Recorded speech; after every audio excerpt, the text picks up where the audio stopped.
I need to say goodbye to them.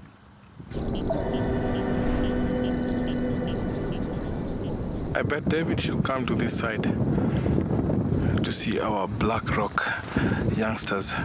So these are the youngsters that missed out on a hunt this morning, and he was the one that tried to swing on that buffalo, and in the background I can see the rest.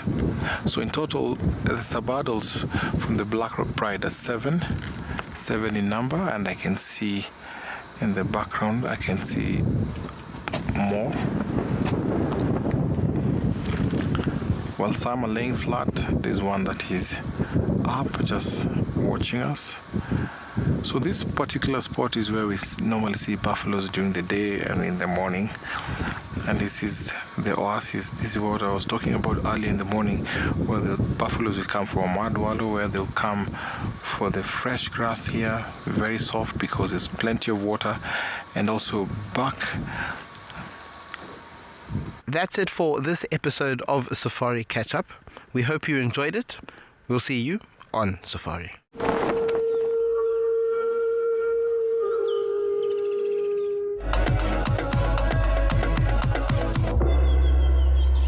Safari and may include animal kills and carcasses. Viewer discretion is advised.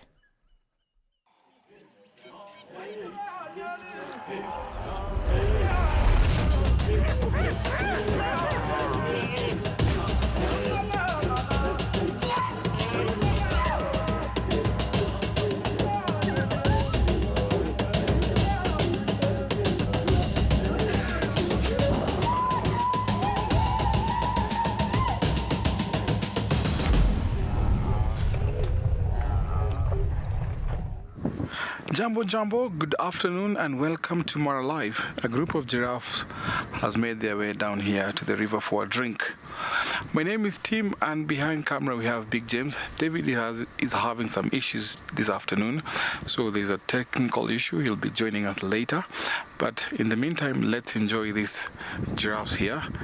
They look like they just came for a drink and went back to browsing. So when giraffes come for a drink, or whenever they go to drink water, they're a little bit skittish. They have to look around, they have to scan and check to make sure that it's safe. Big game like buffalo and giraffe always have to be vigilant watching. I can see some giraffe on the other side and also some buffaloes, so it looks like a perfect spot to come for a drink and also practice what we call geophagia or geophagy, a behavior that we always see them taking minerals directly from the sandbanks or from the riverbed. This is always important to note that it supports their bones and muscle and overall health.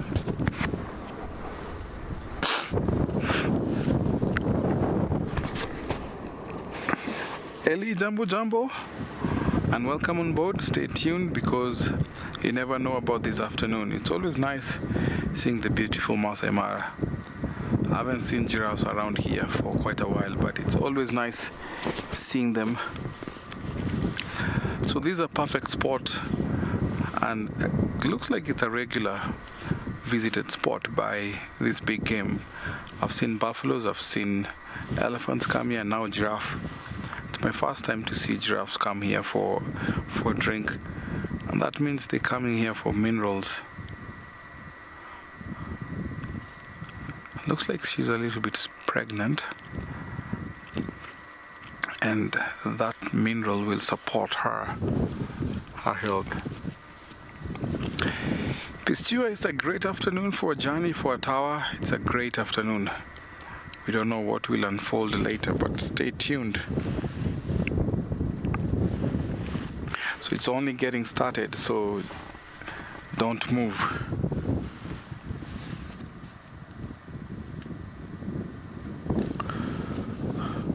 So you notice one of them is dark, one of them is a little bit light, and that's just genetic variation. You can see the one to the left is a male, and the one to the right is a female. And way out, thank you Big James, right of the screen, there's another giraffe watching. So this stream does not run dry. It offers a good source of water for animals around here. So we see Jackson, the hartebeest, we see giraffes, we see Thompson gazelles, taupe, eland, and lots of other animals, even lions coming to drink. A few times leopards have been seen around here, and 1 or 2 times wild dogs. So this Makari stream is an important source. So along this stream also we have a nesting martial eagle,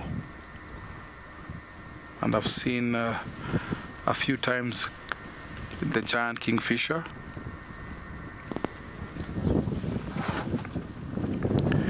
Then this is Little Paradise. We call it Little Paradise.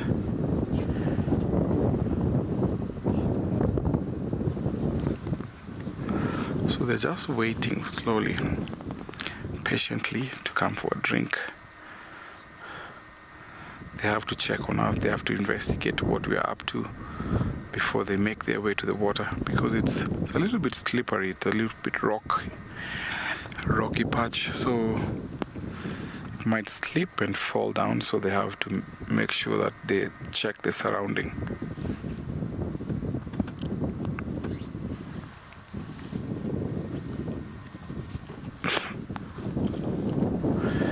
Victor, the wind will affect in a way that they cannot be able to pick up any scent coming their direction.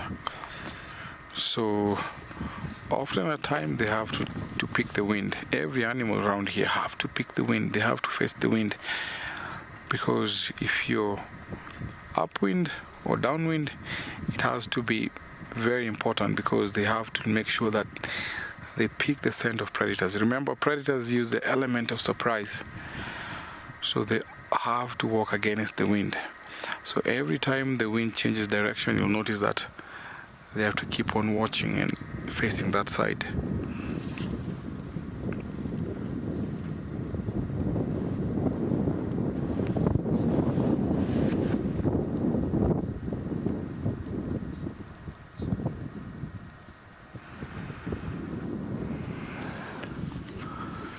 There's some buffaloes behind the palm trees, and I think that's what is piquing their attention.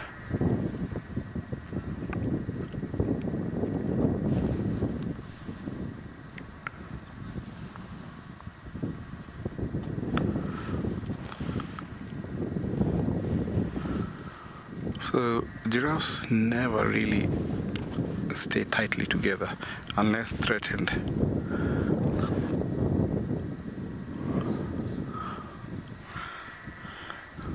So I'm going to just wait, because it's always nice seeing giraffes, how they drink, how they splay their legs, and how they put their neck down low to drink. As I send you over to David, I'm going to keep an eye on these giraffes here and see if I can find some lions.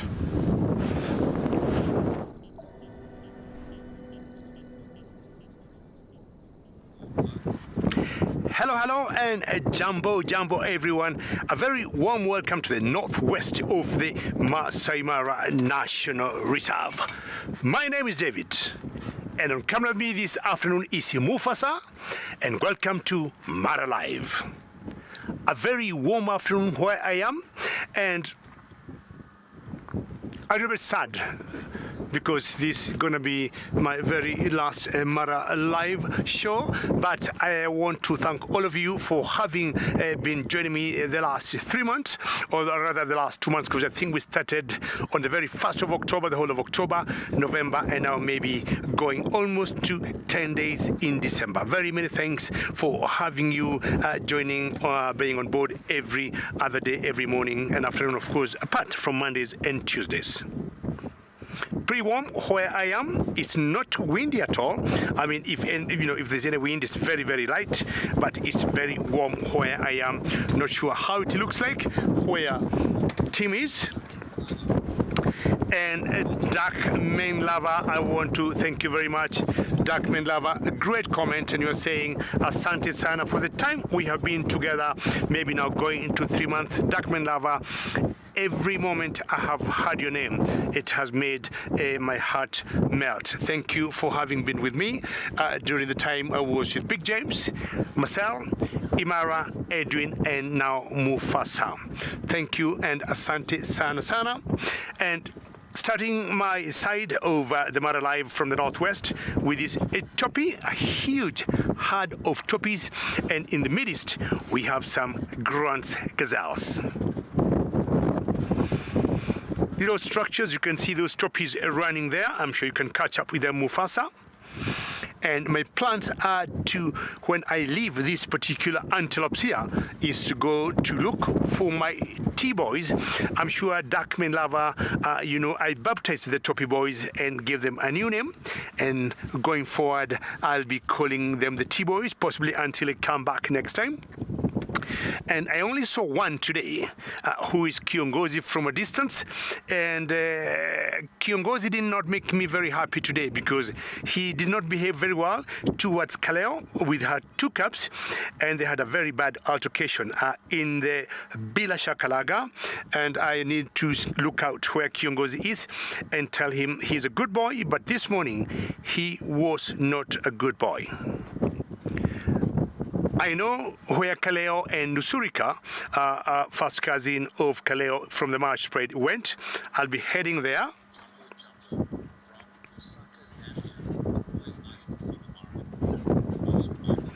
Ghost Rider, how is Lusaka, Zambia? I just have to tell you, I've been to Livingstone many times to look at the Victoria Falls, and wonderful to hear your name, and thank you for being a great viewer and always for being with us. Not sure you have the topis there, or you have the sesebes. I have always compared the topi antelopes here with the sesebes. So again, as I said, my plan to go back to where I left Kaleo this morning with her two cubs and Nusurika, one of the females of the marsh pride. And then I know where the T-boys are. They stayed in the lager today. They never came out because it was very, very windy this morning. The only one I saw for a few seconds was Kiongozi. He came out, went straight to where Kaleo was, and he went harassing those cubs, which maybe tells me possibly those cubs are not his, and he got some very big beating. Not a beating per se, but Kaleo and Nusurika pushed him out, and Kaleo had to re-den or get a new home for those two cubs very, very quickly. And you could see how nervous Kaleo was. She kept walking, and every 10-15 meters she would stop, look back, just to make sure that Kiongozi was not following them. I don't want to say this, but most likely Kiongozi would have wanted maybe to bring down those cubs for him maybe to have Kaleo getting to Istras to start mating with her. Kiongozi, a very, very ambitious boy, but I also got a feeling he is totally over-ambitious. Also today, I'll be unpacking the story of the T-boys from day one. So at one point, stay with me either during Mara Live or during Safari Live. I want to tell you a bit of the background story from the genesis of their mothers to their birth and to where they are today.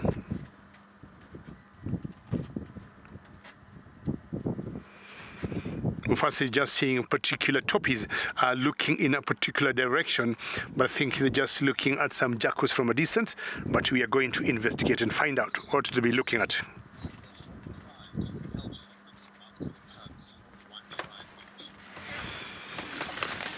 Lillian, in general, when all the females are together, they will do what they can to defend those cubs. But you notice, Lillian, when these cubs are young, the mothers keep moving the dens from one area to another.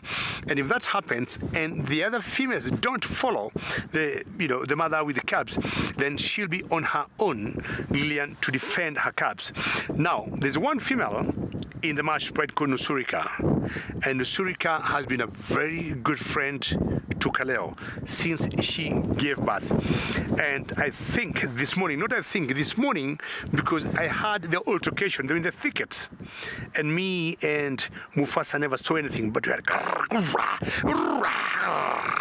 and we could definitely tell that was a fight between lions, and it was Kiongozi and the two girls, and I think they combined forces, and there were two sisters, and there were sisters in arms, and they did put Kiongozi in his place. And very quickly the cubs took off, they jumped in the Bila Shakalaga, they came out on the other side to where me and Mufasa was, and then after a few minutes after the altercation was over, Kaleo came out and followed the scent of her cubs and very quickly caught up with them, and they fast moved away from that area, Kaleo and Nusurika, and they went to a new den. And I know where that den, that's where I left them. That should be my destination from here.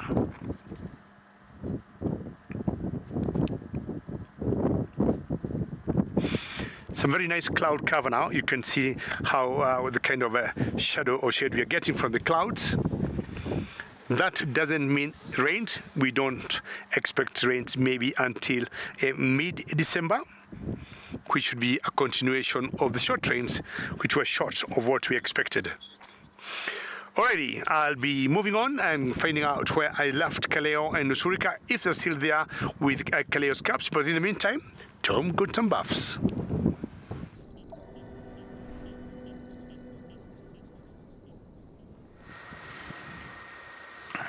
Welcome back from the Topis, now to the Dagger boys, and seems like we have two old bulls, and if you look at them, the horns look broken.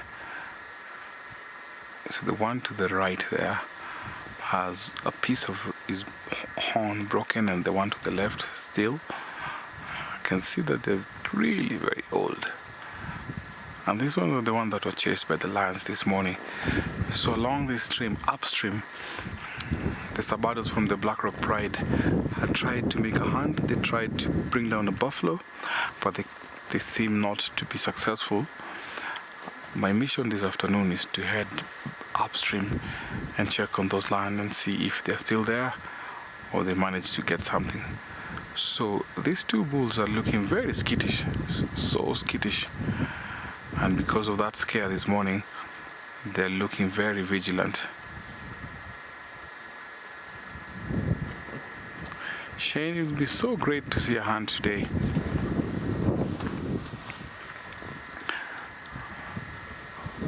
I am looking forward to see a hunt today. Who knows? Fingers crossed.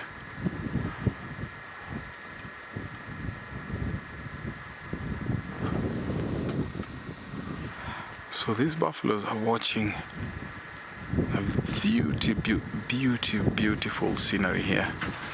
There's some giraffes who've just decided to parade themselves and align themselves just to watch us. I think they can hear me talking about this beautiful scenery. Look at them.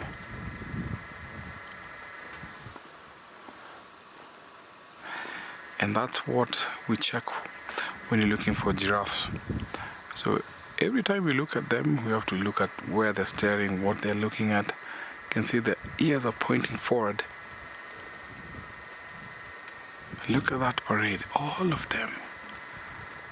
Very cool.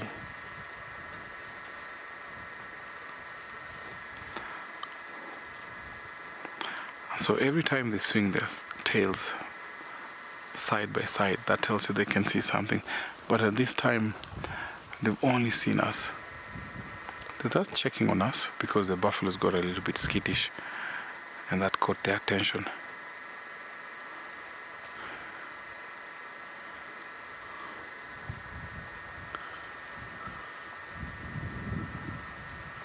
If there was a predator, they would have moved closer.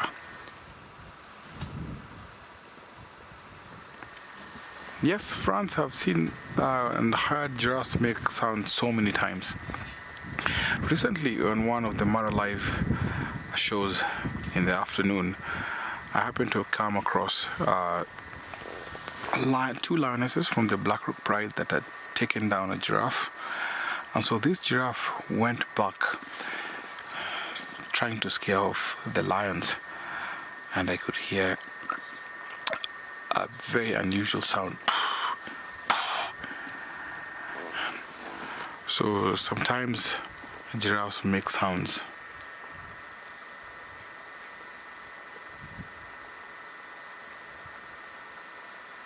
This is what we call a tower of giraffe.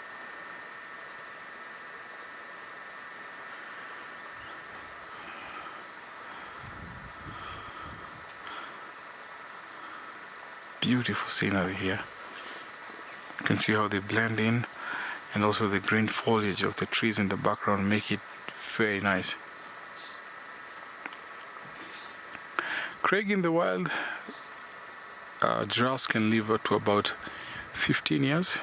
In captivity they can go up to about 28. For the buffaloes they can go up to about 14, 15.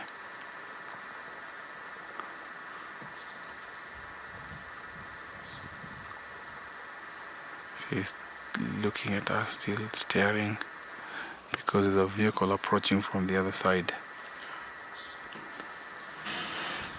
You can hear Oxpecker. Look at his nose.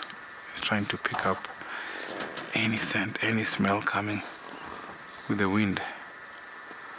And that's the reason we see they have a lot of mucus, and that also helps them to pick up any scent easily than most of the animals.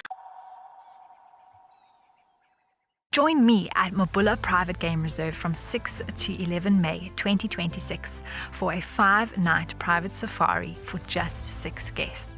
Just incredibly exciting. Enjoy guided walks, take part in rhino conservation efforts, and explore Mabula's beautiful landscapes from open plains to rocky hills, alive with birds, animals, and vibrant plant life.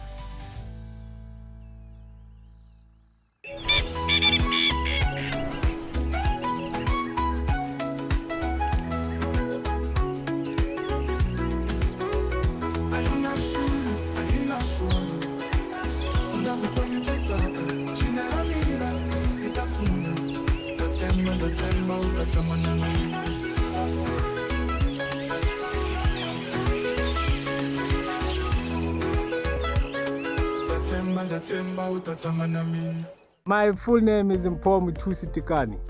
Best part of my job is coming to see nature. Worst part of my job is logging. That's the worst thing ever, because you have to log amount of footage. You sit in front of that computer and yeah, you think of deleting the footage, but no, they need the footage. If I want a camel, probably a soccer player. I know some people don't believe me, but I'm very good, and I'm very fast. Join our expert guides at dawn for a live, immersive safari as the bush comes to life. Found ourselves a chameleon, and look how he's changed color. Every sunrise brings new discoveries. Pound for pound, a leopard is one of the strongest cats around. Ask questions, share your thoughts, and connect with nature live and in real time. Great excitement, great happiness. Start your day with adventure. Are you ready for the adventure of a lifetime? Wild Earth Travel's newsletter is your passport to a magical journey. Explore exclusive travel options featuring special offers at stunning Wild Earth locations, and all hosted by your favorite presenters. Don't miss out. Head over to our website and subscribe to the Wild Earth Travel newsletter today and stay in the know on all our unforgettable adventures. Wild Earth Travel, where Africa comes alive.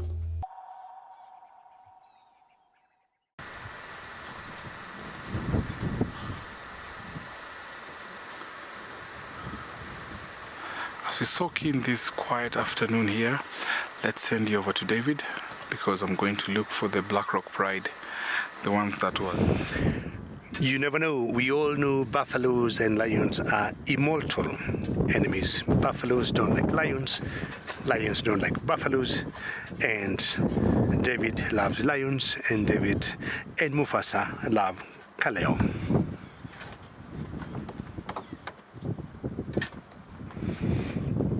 You remember very well, I told you what my plans are after those toppies and the Grand Gazelle, or to try and catch up with Kaleo, because I remember where I left her. But apparently, I have the best visuals now if I try to remember how I left in the morning. I mean, I had a visuals of about 3 out of 7 this particular morning. Not once I have said, for me, one of the most peaceful moments is when I see any wild animal suckling. To see this son of the T-boys, or is it a daughter? I'm not sure, suckling, it gives me lots of joy on my very last Mara Live safari. Now this is Kaleo, and Kaleo got 2 calves. We think they could now be going to 11 weeks.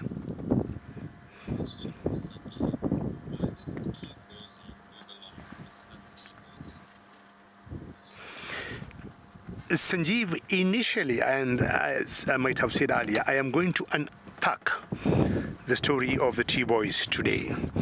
But Sanjeev, I'm sure you know, Kiongozi is 3 years old. And for that one reason, the other 6 boys, and also 5 boys, have always given him that one eye. You are younger than us, and this is not your place. And Sanjeev, on a few occasions, and for me, the ones I've witnessed at 3 occasions, Sanjeev, the other boys have given Kiongozi some good beating, and good beating, when I say good beating. And Sanjeev, in any of the 3 occasions, or the 3 altercations I have witnessed, Sanjeev, there was no blood that was drawn, but he was pinned down one time for about 45 seconds. You know, claws and bitings. But Kiongozi have stood his ground, and I'll be explaining to you, and maybe all of you may want to know, I mean, Duckman lovers and everybody else watching today. Apparently, as much as Kiongozi is 3 years old, 1 year younger than the other T-boys, Kiongozi is an uncle to those boys. I'll be explaining to you later, because Kiongozi's mother was called Summer, and for example, Otipo's mother is a daughter of Summer. So, Summer is an auntie to Otipo, which technically means Otipo, or rather Kiongozi being a son of Summer, Kiongozi is an uncle to Otipo. We'll be coming to those details much later today. What I need to know is, where is the other baby of Kaleo? Possibly, Mufasa could have seen the other baby. When I left Kaleo in the morning, Kaleo was with Nusurika, and possibly that is Nusurika there. Right, Mufasa? Mufasa is showing us Nusurika. I'm not sure whether Nusurika is with the other cub, which it would be normal, nothing out of the ordinary, that he is, you know, keeping the other cub company. But I would imagine she should be, the other cub should be suckling. Hold on right there, Mufasa. I just want to move forward a few meters. We still give you that good angle for Kaleo as she's breastfeeding. We want to have quick look at Nusurika and find out if she is with the other cub. And I cannot see the other cub. How does that look from the? Can you see Nusurika with the camera? Is it good there? Okay. I mean, you let me know if you can move. Sasawa? Okay. Hold on.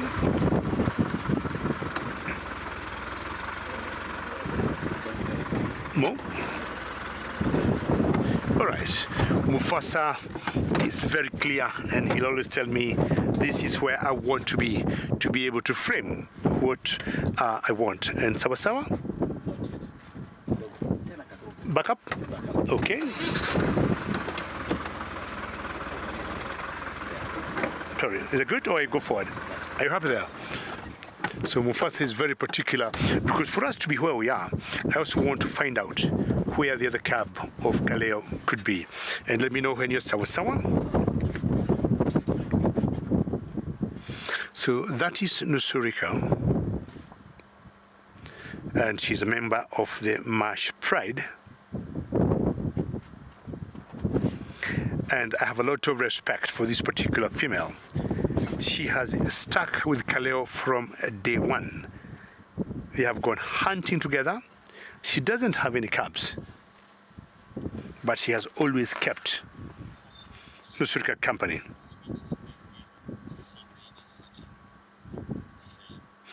Shang, just like David, you're saying it's the sweetest thing ever to see babies suckling. And I've said that a few times for all the animals that I know here.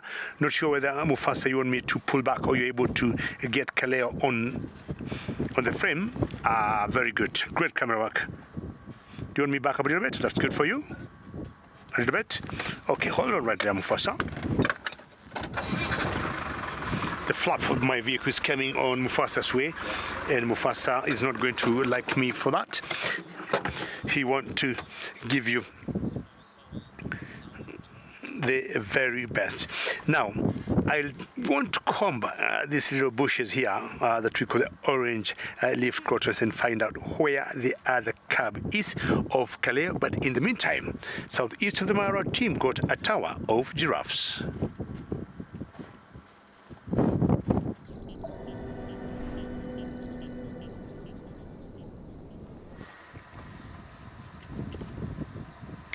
Good luck, David, in looking for that other cub.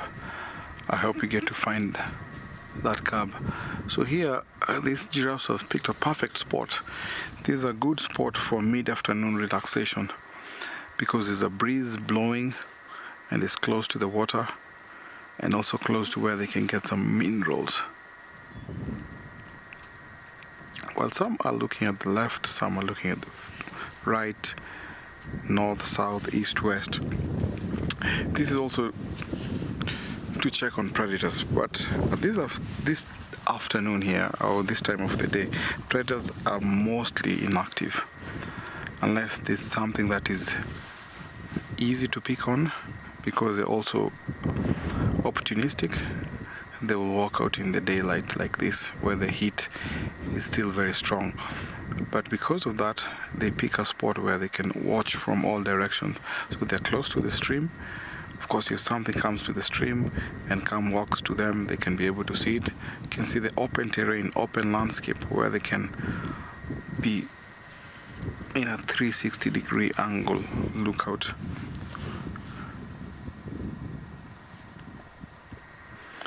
So also the breeze carries scent and also will help them to detect any movement. And that's why you can see them facing the wind and there's some that are not facing the wind. So it's very, very important, like we always say, facing the wind, just to check on what's around. You can see they're also kind of like breathing in the same rhythm. And you can see they're forming a loose pair. There's two at the center, two at the right, two at the back. Just to stay vigilant.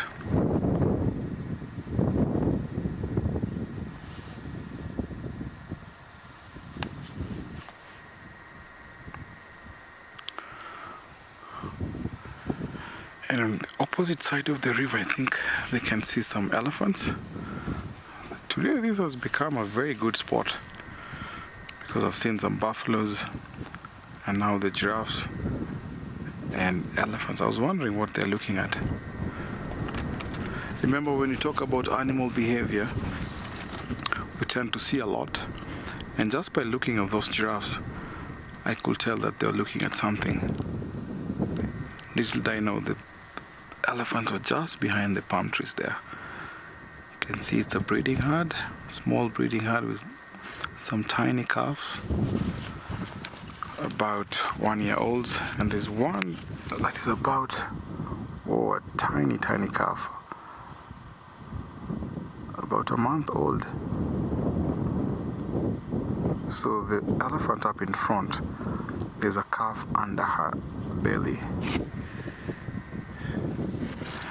Let's see, let's wait if they'll come for a drink. Mike, this is such a fantastic scene. I didn't know there were elephants because the first glance I came here, the buffaloes and the giraffes. So they looked a little bit skittish. They ran off, and the giraffes were watching over, looking over on the other side of the river. So I decided to come over because my first guess there were no lions because they were not looking very skittish, but I was sure they were aware of something walking behind the palm trees. And here we are, we have elephants. Looked like about an hour or two ago they had come from a mud wallow because I can see some mud on their backs. This is also a place where they come for minerals, and I hope to see them doing it because it's always very entertaining.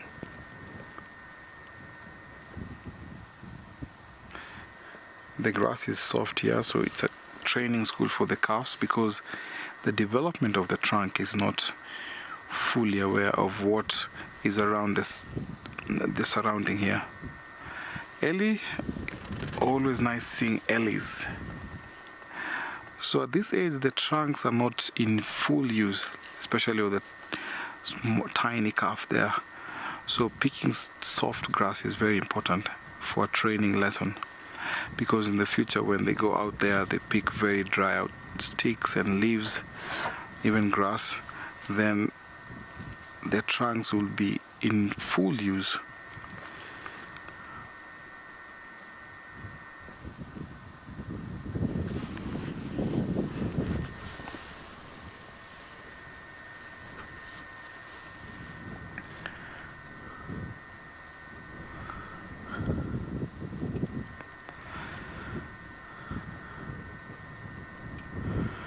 Big James is panning. You can see that full scenery there, where you see the beautiful palm trees, which become a good source of food during the dry season, like right now.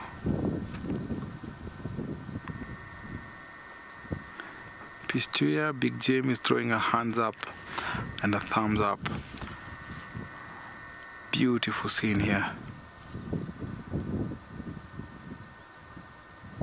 This is what we call an aggregation, where we see different species feeding together or feeding in separate motion or separate place, where there is no competition whatsoever. So there's no competition over food. One is a browser, one is a mixed feeder, and we have buffaloes around still, who is a grazer. So there's no competition, just like what we see sometimes with predators. They'll be fighting over the territory, competition over food. So here, giraffes are browsers. They'll select leaves on the trees there. Elephants can still browse, can still graze, also becoming selective feeders. And the buffaloes are also grazers, so there's plenty here. So this is an oasis where everyone concentrates. So animals are also smart. They know where to come for food during the dry season. And this is one of the places where they'll always come once in a while.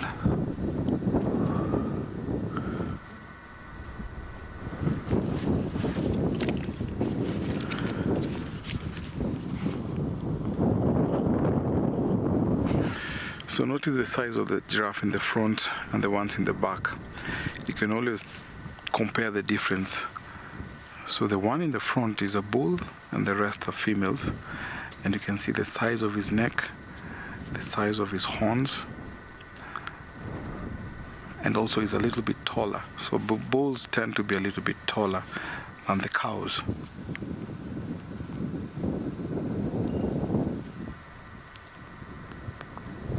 Beautiful scenery, beautiful landscape, and beautiful animals.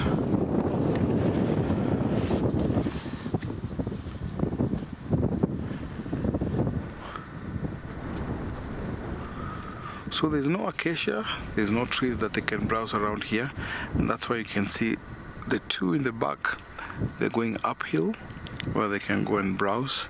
There's a few shrubs and trees.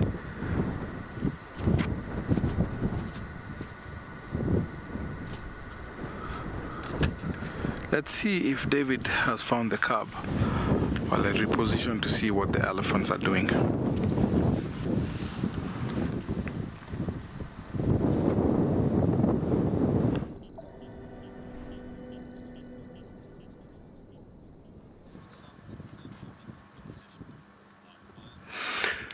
Well, I would imagine where Tim is enjoying that scene. When you see all the big mammals together, it's always exciting to find out also what they could be doing, you know, with all browsers, mixed feeders in a common area, and there being no altercation amongst them.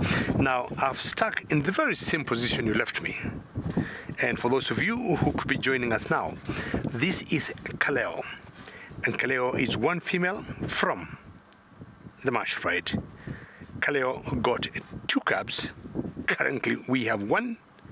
I do not know where the other one is. And I'm saying I remained in the same position because I've been waiting to see if the other cub will come.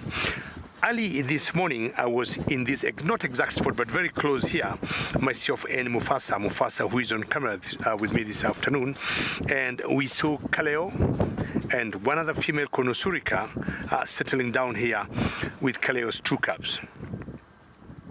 What I don't understand is where is the other cub, and that's why I said I am not going to leave this place until I know where the other cub is. I'm sure all of you know we are live, we are interactive, we'll have questions and comments, and that keeps us going when we engage with each other. If you go to Nusurika, Mufasa, I'm not sure what she's up to, and I've been thinking maybe if Nusurika is going to move, we might be able to see possibly the other cub either next to her or with her, but apparently nothing doing. Just licking herself, typical for lions and lionesses. I really need to know where the other... I'm not worried, just to let you know, I am not worried at all. I'm not worried at all. And I got a feeling she could be just somewhere, you know, having a nap. And so far, strange enough, 11 or 10 or 11 weeks later, we have not been able to tell the sex of these 2 particular cubs.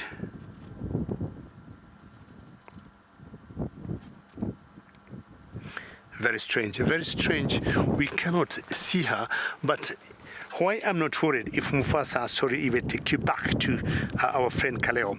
Why I'm saying I am not worried because Kaleo doesn't look nervous. She doesn't look unsettled. She doesn't look in distress.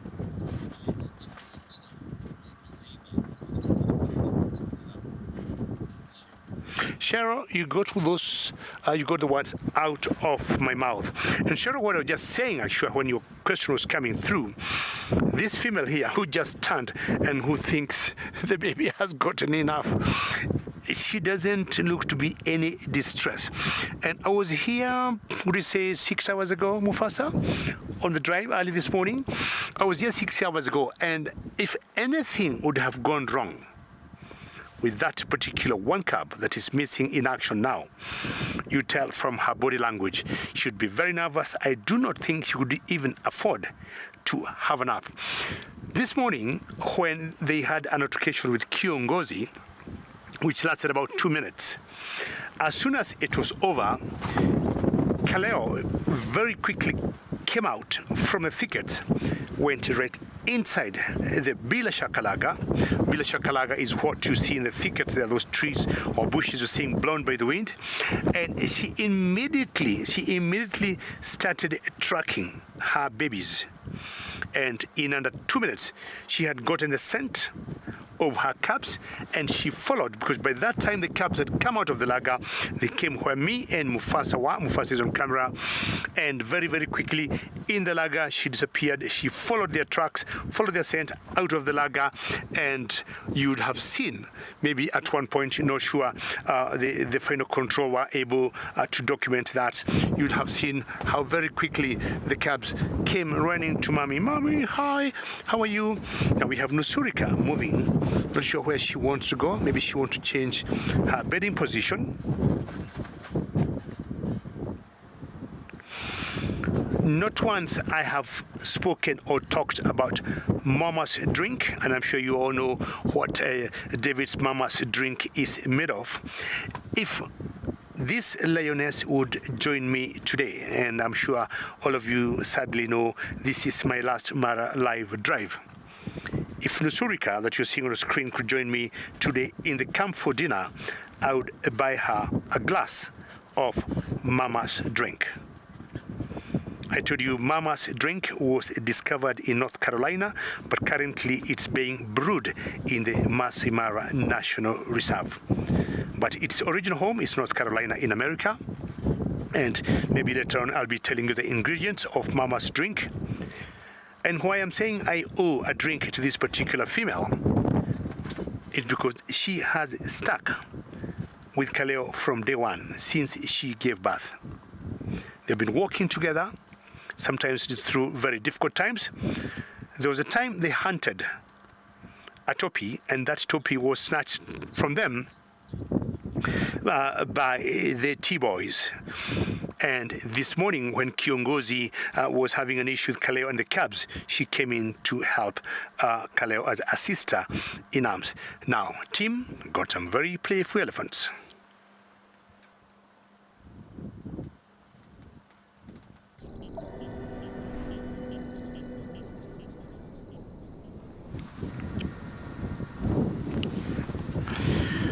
We haven't moved from here, and we're watching our elephant slowly making a move way across the river. And I've seen two young bulls trunk wrestling, and now they're coming close to the river to just make way to the other side.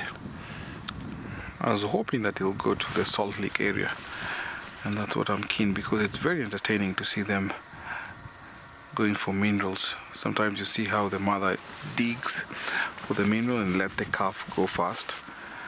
It's very nice. So all of them now are making their way across. You can see them behind the palm trees. They want to join that mother and calf. And you can see the giraffe is a spectator.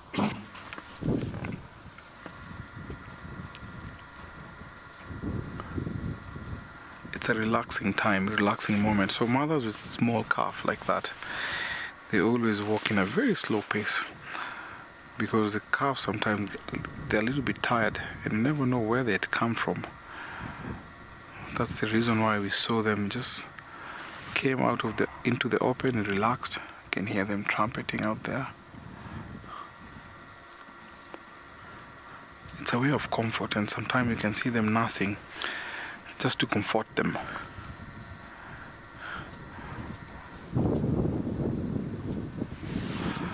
I think I might try and move closer. And sometimes you see young bulls chasing everyone around the watering hole.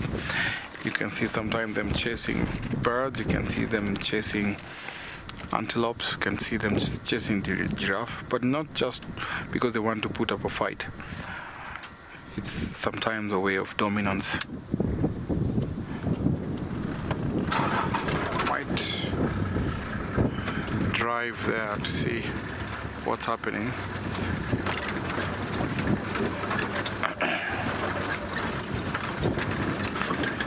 Because they're all covered in the reeds and in the palm trees.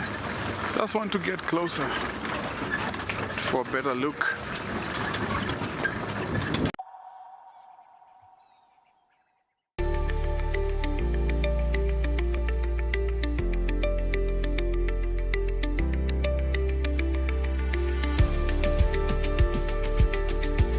see you out on safari.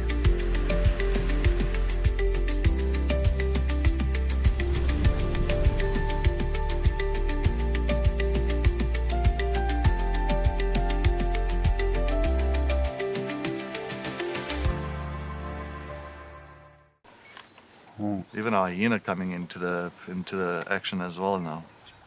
Oh my word! She's stalking the hyena now. Leopard, hyena, lion, all together in one shot. Oh.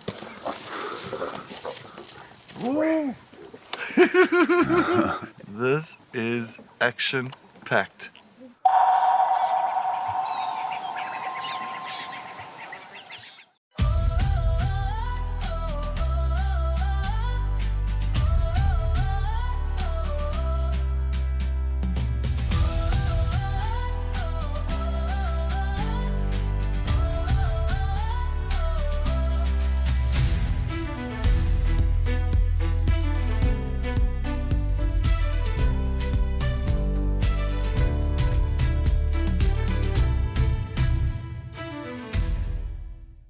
Join our expert guides at dawn for a live, immersive safari as the bush comes to life.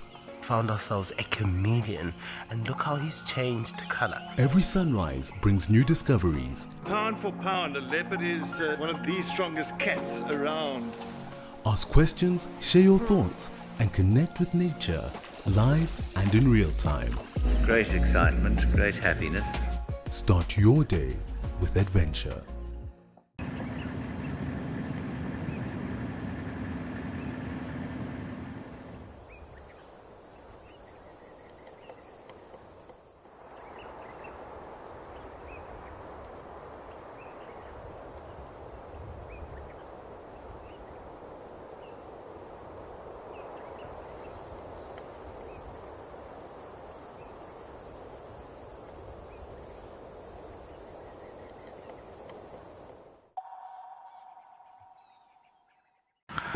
One of the things that can agitate elephants is shouts,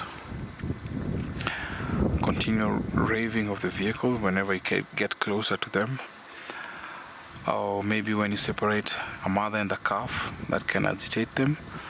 Those are some of the main issues that can really upset an elephant, especially when they come into contact or get to find human scent. So they don't like human scent. Remember, we pose as predators to all these animals out here, so they will really get agitated.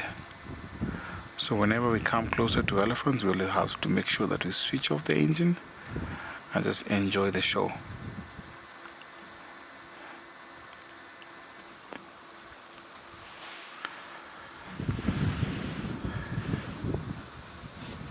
I'm going to check if the elephants will go for the salt while I send you over to David and the lion cub.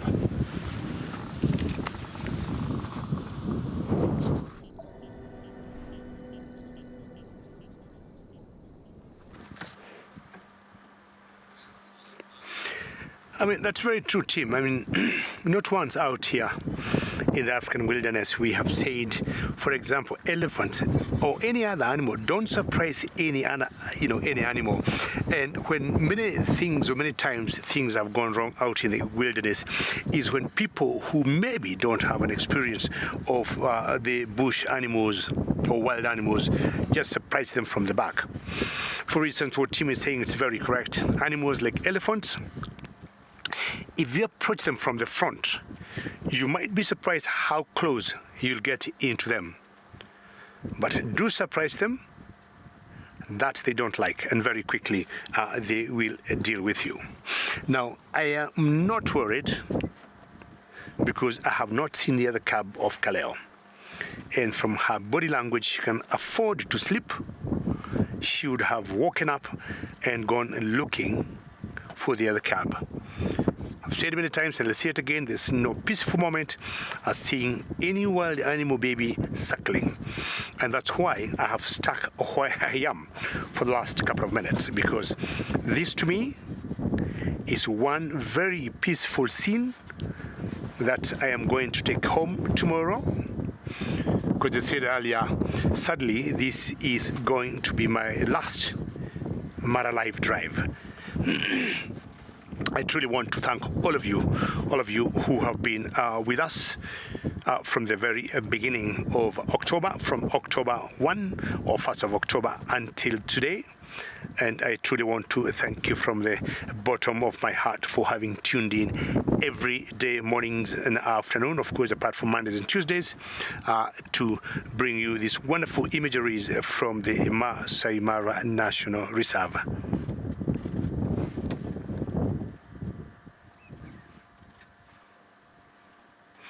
We have a saying in my mother tongue that says, if you don't go, you don't come back. So I would also want to say, if I don't go, I don't come back. Hazel lions are very vocal and very clear. The body language would be very straightforward, and you'd see her body language telling it all. Her face, being restless, Hazel, looking around the thickets and the bushes.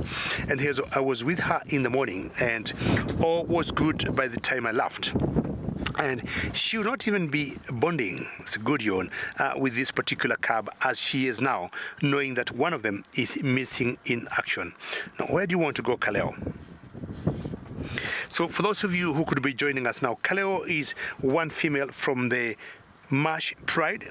She's 3 of the oldest females from the Marsh Pride. The old ones, the other 2 are Lola and Kito. And she has just moved forward. I'm sure Mufasa will go with her.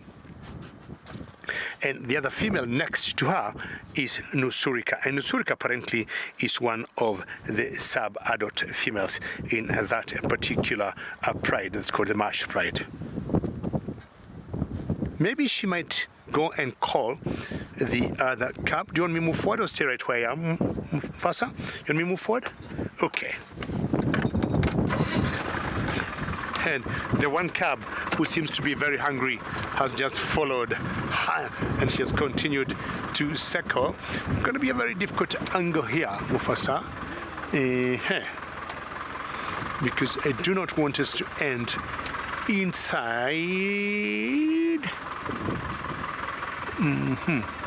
How is it there? Do I have room to keep going? No room.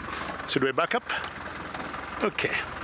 See whether you can sneak an angle through there, possibly. The Bila Shakalaga is right in front of me. You let me know what could be the very best backup. More? Are you happy there? Right there? Okay. So, I mean, she doesn't look very, very worried to me, and I could have, seen it in her. And as it is now, she is like fine, and having seen, let me know when you're sawa, and having seen her suckling, which I have really enjoyed. Very good camera work, Mufasa.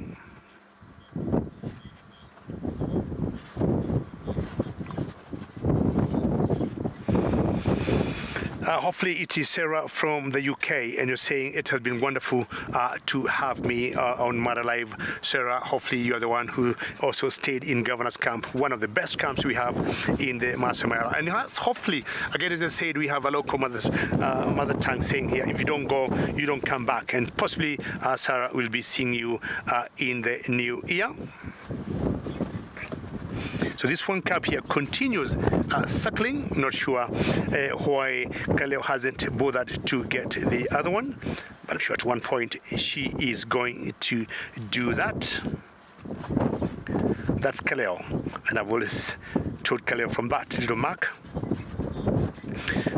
On that little mark she has under her left ear. And you can tell she's a senior citizen. Look at all the scars she got on her face. I'm imagining, if you look carefully, she got a claw there. If you stick on that particular black spot there, and I think she picked that little wound or scar this morning from Kiongozi. Kiongozi is my friend. He's one of the T-boys, and she's not a very good boy. And well, ladies and gentlemen, what a drive this has been, and what I want to do is to thank all of you with a very heavy heart and say to all of you, Asante Sana, for having been with me from the very 1st of October on Mara Live, and it has been a pleasure to have all of you during these great drives we have been having with Marcel. I think we started with Marcel Mara Live, and with Imara, Edwin, and now with Mufasa. To all of you, very many thanks. I want to say Asante Sana Sana from the bottom of my heart, and to you all a very, very Merry Christmas and a very Happy New Year, hoping possibly to see you again coming year. But many thanks as we go back to Kaleo with her cub who is suckling, and as I leave, I'm going to leave a very happy boy having seen her suckling. Just licking her feet, and I'm trying to imagine she must have picked some injury this morning from Kiongozi. Not sure what exactly was happening there, but as I said, as far as I'm concerned, Kiongozi is not the father of this particular cub here, and of course the other one who will be showing up much later. Hello Kaleo, you're such a good mother, and I'm wishing you well with your cubs. And on behalf of myself and Mufasa and Tim and Big James, very many thanks. I will say adios, hasta la vista. We'll see you again. Thank you for your questions and comments. Many thanks as we go back to Leo with her cubs, and as we tell her thank you from all of us. Many thanks and goodbye.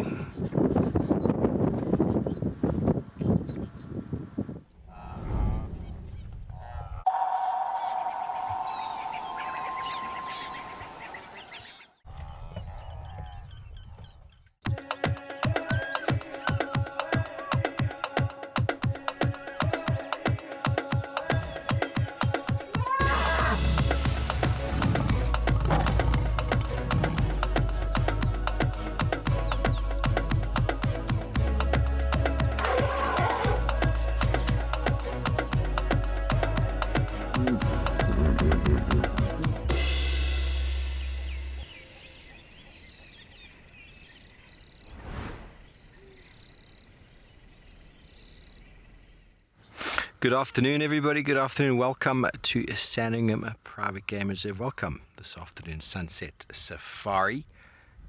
Hello, my name is Steve, and I'm joined by Paul on in the back, and we'd be delighted to have you with us on this little bit cooler and cloudy afternoon here in the Lowveld. And we've got a southern masked weaver who had 5 nests. 2 have been destroyed, but I'm not alone this afternoon. I'm joined by Eric and as well as David and Tim, and we'll be excited to be showing you the wonders of the African wilds. Now, there were 2 nests here that are gone. He's busy building a new one. We're not sure what happened to the other 2. Was it dissatisfied females or a spiteful male? We are not sure, but he's building another one to build his colony back up again. And let's go check in with Mr. Eric.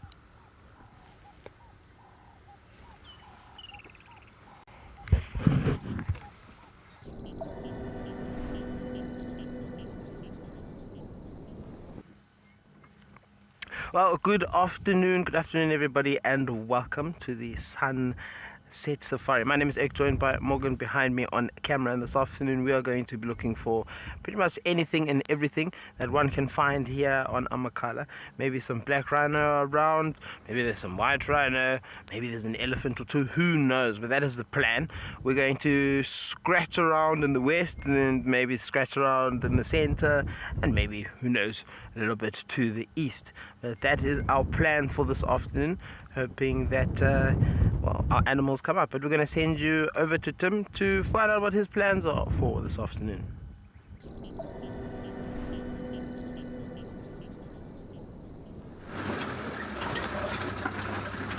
Jumbo, good afternoon and welcome to Nkewa area. So we are right at the heart of the Makari stream, and we're just watching elephants coming towards the stream there. and it's one of that point where they'll come for a salt lick. My name is Tim, and behind camera we have Big James. It's that afternoon where we watch elephants, giraffe and buffaloes coming to drink, because it's when the temperatures get low and all the animals get to come and enjoy. You can see them giraffes out there. Looks like the big bull is trying to court a female there.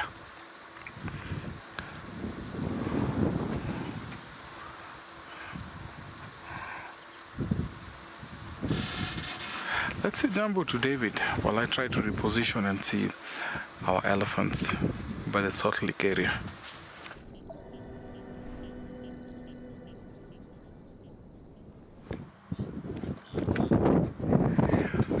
Jambo and hello everyone, a very warm welcome to the northwest of the Masai Mara National Reserve. My name is David, and on camera with me this afternoon is Mufasa. A very warm afternoon, a lot of sun on my face as we go back to our lioness, who is a Kaleo, and great weather, great temperatures for me where I am. On sunny days I usually feel very, very good, and if I have any plans this afternoon is to stick with this lioness and her cub. Ladies and gentlemen, remember this is live and interactive. We love to hear from you. Please send through your comments. I'm sure you know the normal channels. Should you have any questions, we'll do the very best we can to answer them. Now, this female, as I said earlier, her name is Kaleo, and she's a member of the Marsh Pride. Kaleo got 2 cubs. Currently, we got 1 suckling. Kaleo busy grooming, cleaning herself, and not sure where the other cub is. I am not worried at all. She has not shown any sign of distress or concern or worries. I was with her this morning and she had both her cubs. Apparently, before coming to where she is now, she had an altercation with one of the T-boys, and I'm sure when I talk of the T-boys, you know what I'm talking about. It's what used to be the Toppy Boys. Of course, that name is going to remain, but for David, I'll be calling them the T-boys going forward or going to the new year. And Kiongozi is a good boy. I like him, but this morning he was out of personal discipline. He was out of control, and he came to harass these 2 cubs.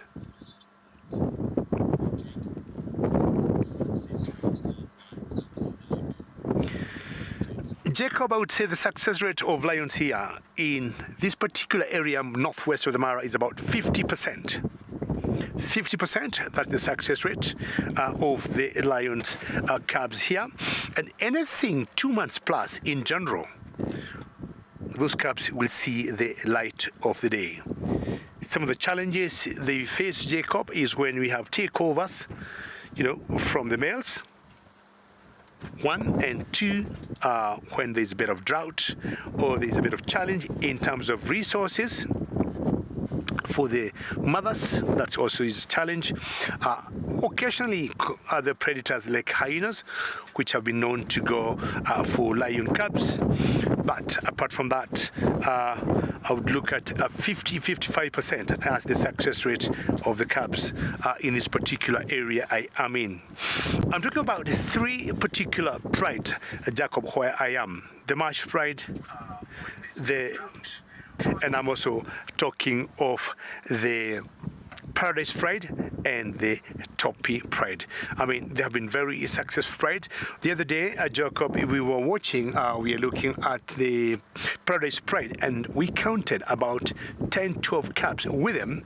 Big cubs full. The mothers had hunted a buffalo, and you can see those cubs making it. The Toppy Pride, which is the original home of the T-boys, also are very successful. Well, I'm going to remain here waiting to see if the other cub will pop up.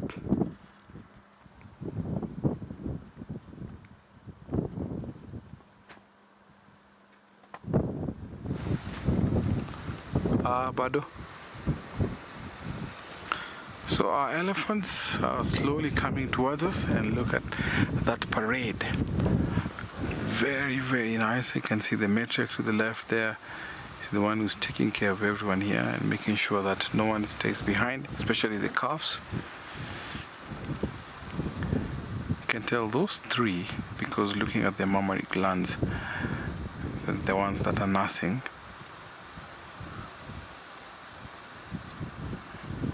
You can see how they're walking slowly just to make sure the calves don't struggle a lot.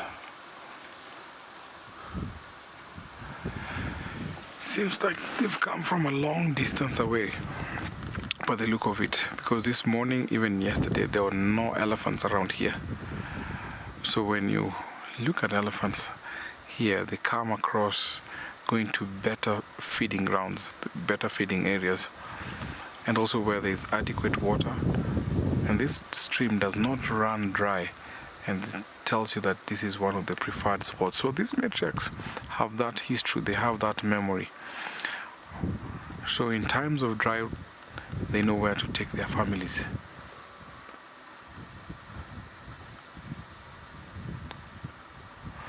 So now they came from a drinking area. They're walking to the highland area where they'll go into the shrubbery, where they'll go and feed on the foliage and the leaves, because the grass cover here is not enough for them, and because this area has been overgrazed by the rest of the herbivores, because it's close to water. So buffalo herds coming around here, impala, zebra, and also hartebeest, so they tend to overgraze this area. So this is just passing by. So they just come here for mineral and water and a few palm trees, and then they carry on going to the hillside because there's plenty there. Look at that tiny calf catching up with mom. Oh, how cute is that calf.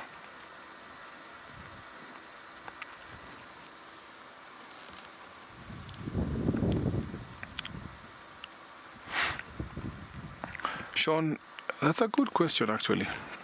So every time I come across an elephant herd, I have to look at the tusk formation. And I've noticed by looking at the tusk formation, most of these herds that I come across are different herds, not just the same herd every time. Because you can tell this is just like a pathway, because it leads to water, so water sources are never the main point where these herds will spend the time. So they always come, drink, and then carry on. So I've seen lots of herds, different herds, because if you look at them, the tusk is not very long, and you can see it slightly, a little bit curved.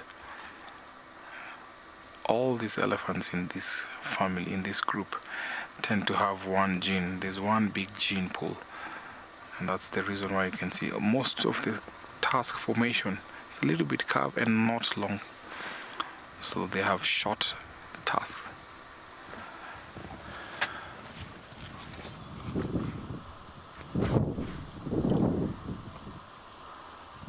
So at a time like this, a sandpaper bush like that one there, Cordia monoica, is a favorite for these elephants. Zozo, I'm glad you're loving this. Look at how they're walking. I can tell you that the mission is to go uphill.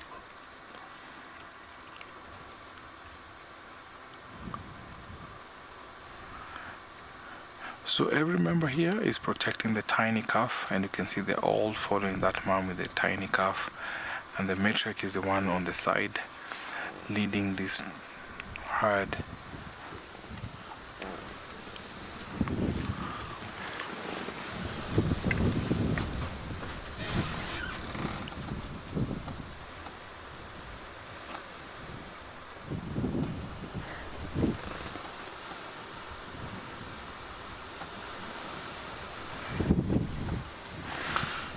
There's lots of foliage uphill, and looks like that is the mission this afternoon. So they're all heading up there. There's lots of eucalyptus bushes, there's lots of cordia bushes, and a lot more that they can go spend time and eat, because 60% of what they eat is not very well digested. So they have to eat a lot. Almost 18 hours of feeding.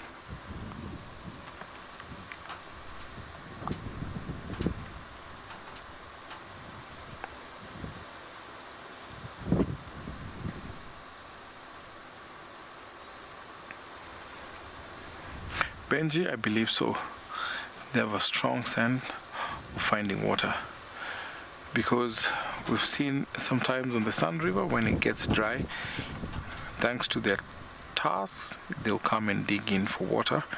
And often at times when they always make a return and find other animals around there like buffaloes, they always chase them away, claiming their spots, because they know where they dug there's water. And the good thing about it is the water gets to be sieved, the silt is sieved, and so that water becomes very fresh, cool for them to come and drink over. So they have a very good sense of smell when it comes to fetching water.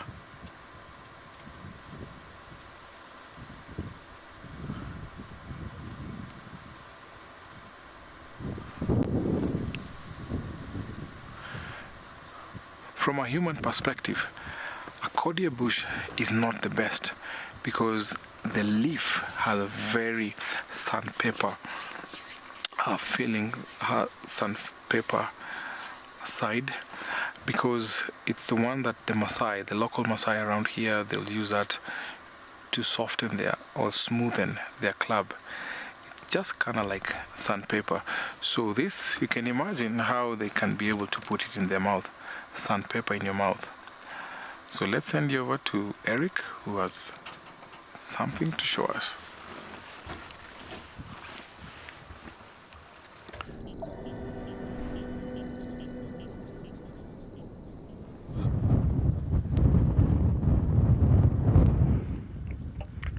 Wow, we found ourselves a giraffe. We're not in the tallest of thickets. Looks like it's just trying to stay out of the wind. Hasn't shown any sign that it's feeding here. But you got to feel sorry for an animal like this in the wind that we are having at the moment. There's no escape. I mean, for some there is, but not for all. Unfortunately, this is not all. A female, I'm sure there are some others. We don't usually see giraffe by themselves, although today we've seen a lot of animals on their own. She's gonna come walking down this way. Hello.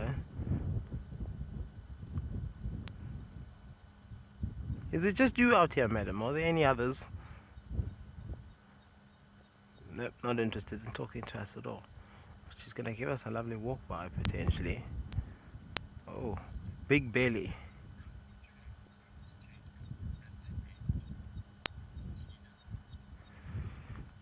Tina, it's kind of, it's the same way that our hair changes color as we age, except these guys don't go grey. Although females do go lighter in color. And it's just the pigments in their skin. The pigments of the skin detect the color of their coats as well. And the more testosterone in a male, you'll find the darker the pigment, the darker the color of his coat. But obviously females don't have testosterone in their bodies, or at least not a lot of it, so their color changes to a different color as to what the males change. Where are you going? Oh, there she goes. She's now, I'm sure, as you can no, you can't actually see she's walking behind us, but a nice little thing there. I wonder if we move back. There's another one there. Tell me when I must stop. That one actually has quite a nice background, wallpaper to it. Look at that. All of a Makala behind it. Another female.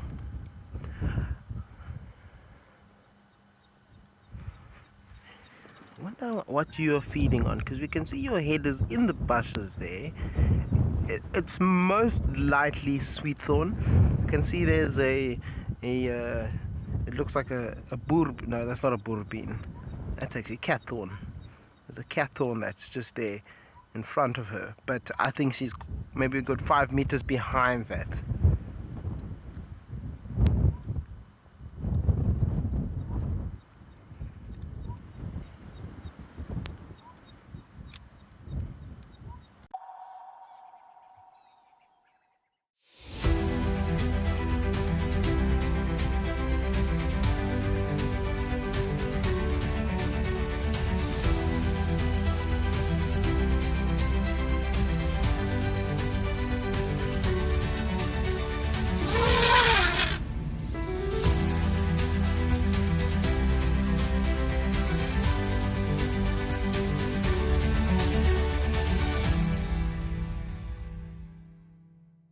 The Wild Earth Impact Foundation is a non-profit that uses the power of wildlife storytelling as a force for good. We create sustainable development projects that showcase conservation stories, empower people, and inspire environmental action. As a registered South African PBO, you can make a tax-deductible donation to the Wild Earth Impact Foundation. To find out more, visit our website. My full name is Maxine Gaines. Most people that know me really well call me Max. I'm a mum. I have 2 boys. One is 16 years old and one is 14 years old. I'm a very, very proud mama of my 2 boys. I've just always been passionate about leopards. I'm passionate about their conservation. I'm just passionate about everything to do with leopards. I love them.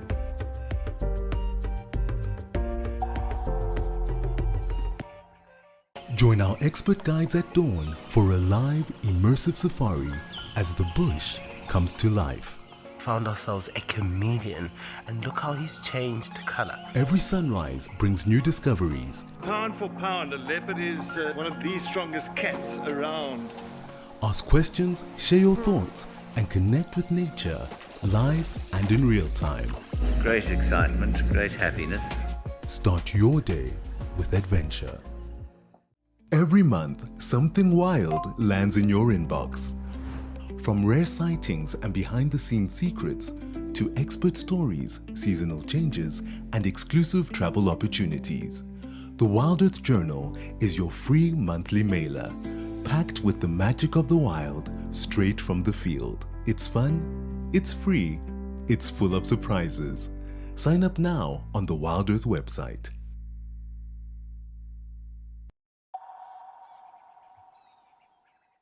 Challenging. Antelope are challenging, but most people don't talk about antelope. They always talk about the big 5. So if it comes down to big 5, then it would be leopard. Leopard's the hardest to track. The easiest would be a buffalo herd.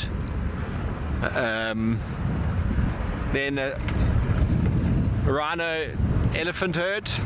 That would be about similar. Buffalo bull, lion pride, male lion, leopard.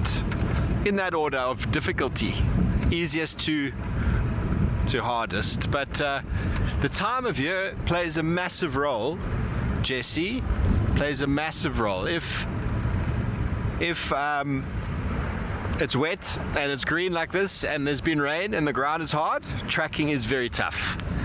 Tracking is very tough. If it's dry and the water is isolated in small pockets or in reserve areas like a dam here or there, tracking becomes a lot easier. And then it's also dry, the vegetation is more open. But you also need to know your reserve very, very well. And there's a lot of luck that comes with it. A lot of luck. Okay, so we came from this road yesterday.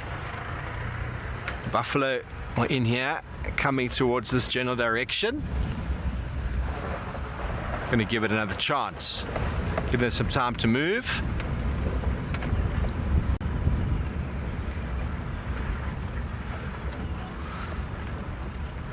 Elizabeth, I wouldn't say often, but I've found a few crocodile tracks this time of year when water holes are getting full, rivers are starting to move, dams are getting full. Yes, you find crocodile tracks. Maybe late into the season when water holes are also getting very dry, you can find crocodile tracks. But I wouldn't say often. You come across a nice big crocodile track and you're like, whoa, hang on, where's this thing? Can be a bit daunting when you do find a crocodile track, especially when it's very fresh and you're on foot. I don't trust crocodiles.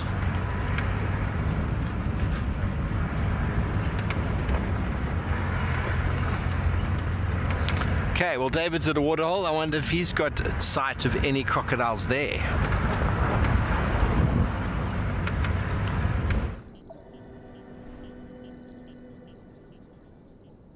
Faster. Well, I do not have crocs where I am, Steve, but most of the water bodies in the Mara, you'll always see crocs, especially marsh areas like where I am. But instead of crocs, I have my favorite stock. And ladies and gentlemen, I didn't want to mention this from the very beginning. I'm sure some of you may know, some of you may not know. This is my very last SafariLIVE drive. And after today's drive, I'll be heading home tomorrow morning. Very sorry to say that, but again, this is my very last drive today, and I got my very favorite stocks. I was just telling Mufasa, who is on camera with me, when we saw Kaleo with one of her cubs suckling, maybe it was a nice way to see me off as I head home tomorrow. But again, to see the Sanobil stocks, my favorite stocks also, I'm thinking all these animals are just parading themselves out to tell me Kwaheri. Kwaheri is a local word here that means adios or au revoir, sayonara, and it translates to goodbye. That one is definitely a male. You can see the two watlings or the two watus at the very base of the beak, but also if you look on the eye, it's dark brown, and that's what tells the females and the males apart. When it comes to sexual dimorphism for these particular stocks, that's what we look at. And if Mufasa will take you to the female, Mufasa is the gentleman on camera with me, you'll see the female's eyes are yellow and it doesn't have the two watus hanging at the very base of the beak. You can see the yellow eyes there. Very good features, and you can see their long sharp beaks like spears. And I think looking at all the stocks we got in Africa, possibly this could be the tallest one, just maybe could be slightly bit higher than me. So I'm going up to 5 feet in height.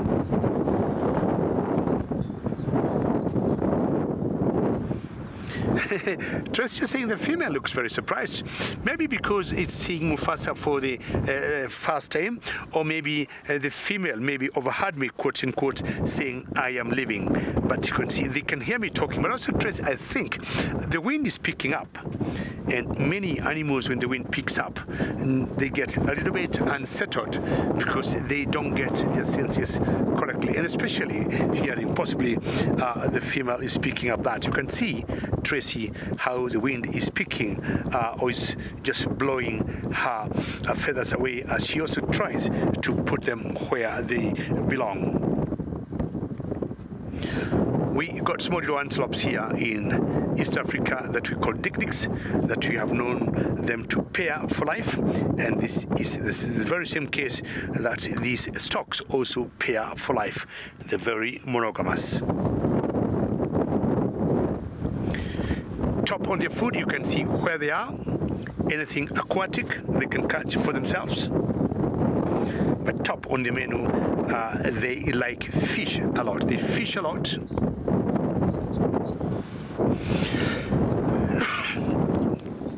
blurry. Thank you, because I've said many times, this is my favorite stock. We've got so many stocks in the Mara, not forgetting the marabou stocks, open bill stocks, woolen necked stocks, but this particular one here, the shoebill stock, she must have gotten something there, not sure. Mufasa, would you like me to move forward a little bit? Because he seems to be he seems to be hunting. That's the boy. I should be able to tell that even without guessing. Let's find out if he is hunting. And again, as I said, fish is number one choice of the food.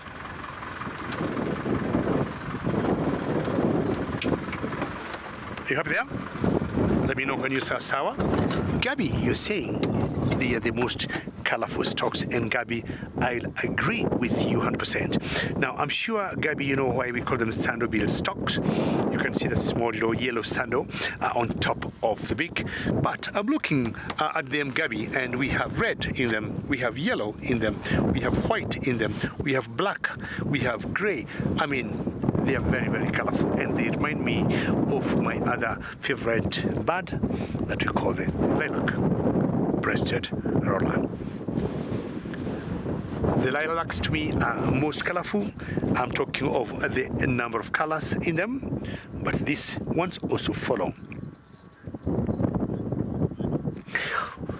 I am going to leave these stocks here and head out. Still chancing on my T-boys because I want to tell them goodbye. But in the meantime, let's find out.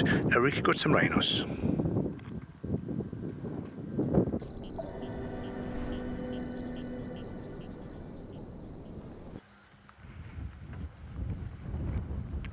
Wow, look at the beauty that we have found. We've got two white rhinos, mom and her baby, and they're a little bit on edge, and I don't blame them. I really don't blame them. It's super windy. It's blowing from us towards them, so they can smell us. But for an animal that relies on its sense of hearing and its sense of smell, on windy days like this, these are not good days for them. This is when they really do kind of become quite antsy. They hear a noise, they're up immediately. I mean, she was sleeping underneath this bush. Obviously, she's no longer.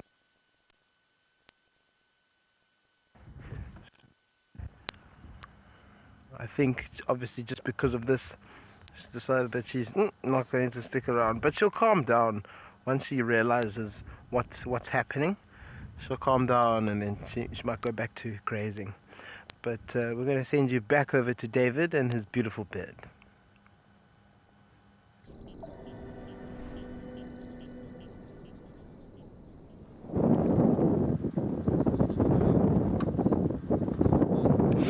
Yeah, I mean, many animals, and I mean, talking of particularly rhinos, they may not like wind, and I'm sure you know they've got a very strong sense of hearing, and if the wind blows and they don't get their hearing right, that would make them either panic or very quickly disappear in the thickets. Now, I have remained with my, look at that one, like it's just posing. Look at that stalk there, posing to Mufasa.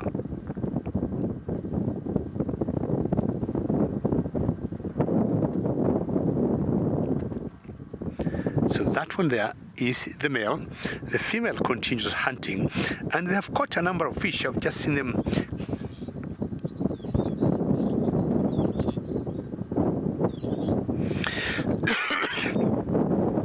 Gabby, you're saying they look like they have a belly bottom. Thank you, Mufasa, for showing that. And I think that little organ there, or that red you see there, they use it for display mainly during courtship. It gets very bright red, especially for the males when they are courting. I like that comment. Look like a belly button there, Gabby.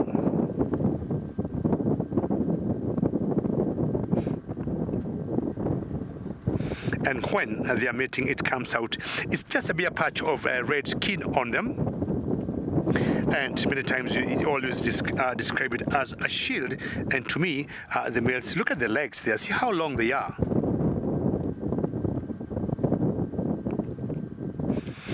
I've been a bit of the theories of what that particular particular shield itself intact, but that would be a red in there.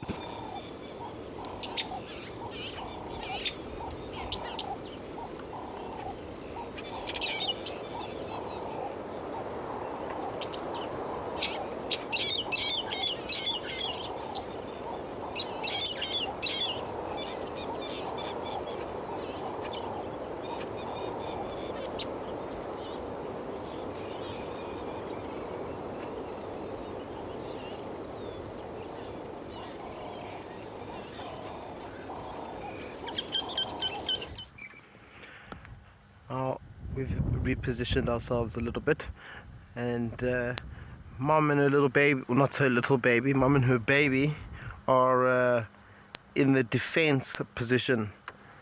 Maybe not so much now. Baby's quite curious as to what's going on around them. But basically, when rhino are sleeping, when they're when they're lying down, or when they are sort of in that defense mode, like I said, they will face the opposite end to each other and sort of place themselves bum to bum. This way, they've got almost 180 degrees of view from both of them, and if they see something or smell something or feel like something's off, then they'll both move off, and it'll usually be baby in front, mom behind. And they always say with black rhino it's a complete opposite, but we've seen, I have never seen black rhino babies before, or them doing it with their babies, but I've also seen white rhinos with their babies behind them, and with their babies next alongside them, and with their babies in front of them. Usually it's in front of them. The reason why black rhinos will have their babies behind them is because mom's got to walk through this rather thick bush, and the baby's just going to follow suit and kind of stick quite close to her heel, so it doesn't get smacked or doesn't have to struggle to walk through the bush with what's going on there? The baby get a bit of a fright.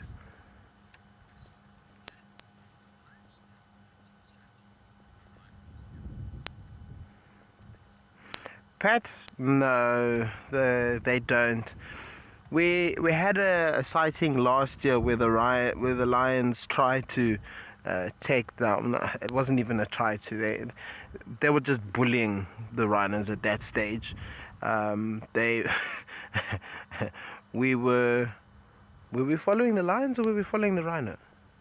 I think we were broadcasting the rhino, and then the lions popped up into frame. Yes, I think that's right. So yeah, I think we were watching the rhinos, and the lions came and joined the party, and they basically just ran circles around the rhino. They didn't necessarily attempt to try and catch one, although the at the time when he was here, the young male, he didn't jump on the back. He managed to get like 2 paws on the backside of the rhino, but the rhino turned around so quickly he had to scurry away, and that was kind of as close as they got.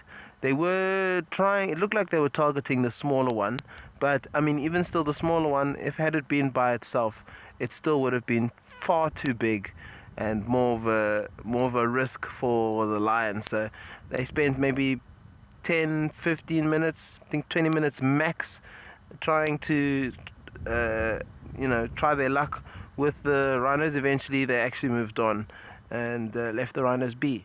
But there are places, where push comes to shove, where there's not much food around for the lions due to maybe the drought or due to the fact that the animals have moved away to the rainy, to where the rains are, or they're following the rains. And this is when animals like lions will resort to perhaps trying to catch elephants or trying to catch rhino. The buffalo have gone, the waterbuck have gone, the topee have gone, and all sorts of other areas where antelope are just not there anymore. It's a last resort to go after such a big animal because it's difficult. There's no easy way to kill them. they've got such big necks, they can't clamp down on them. They've got such big mouths, they can't cover the mouths. So they basically have to pin it down and basically start eating it alive. So the animal dies quite a horrible death. Dies of either blood loss, shock, exhaustion.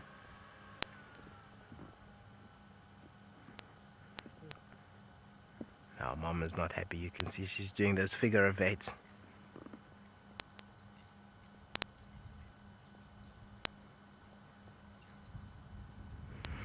Jackson, I think it's more or less both, you know. I think they're around about the same time. I think there might be a difference in a few months, but usually once they're about four, it seems like the rhino in this reserve 4 or 5 years old, that's when they kind of slowly start, you know, well, mom has kind of weaned them off.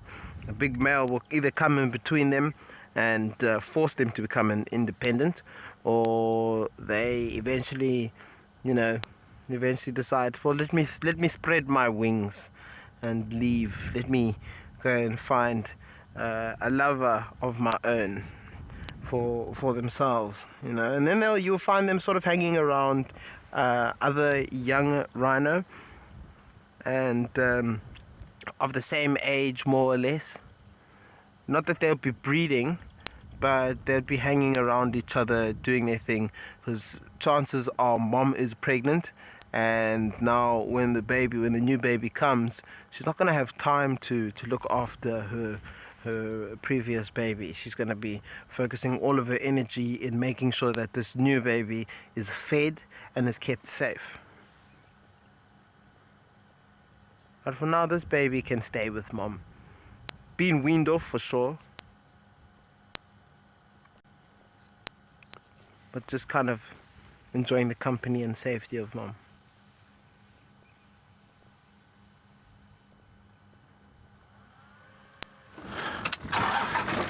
Oh, we found a Savo cat.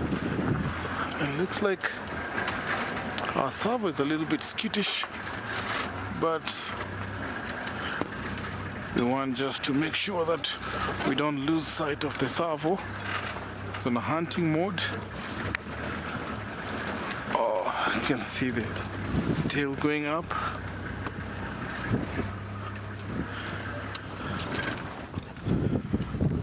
One of the most unique cats to come across here in the Mara. Thank you, Big James. That was well spotted. Here the yellow-throated longclaws and the sooty chats. They're alarming right now because they can see the Savo. Look like hunting mode activated.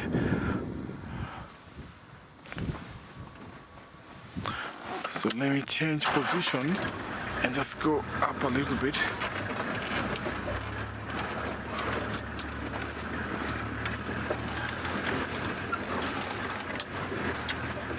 Not a shy Savo, so at least you can have more time with it.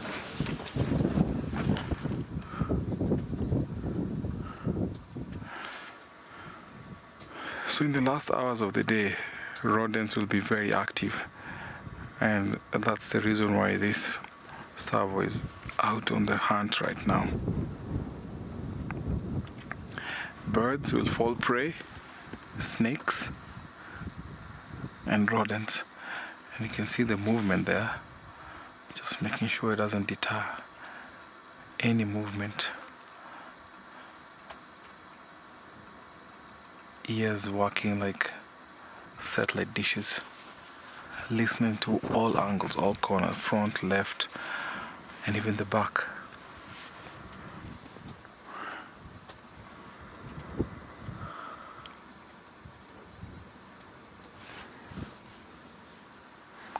Jessica, I'll say about 70%. Savo sightings are very common. It's only that we don't do night game drives around here, but Savos are nocturnal and we always see them at night.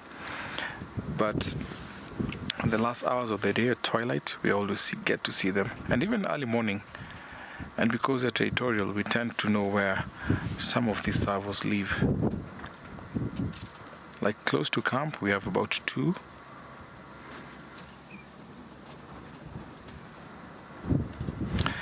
Notice how it keeps on blending in. The grass is very brown, and because of the spots, it also blends in very well.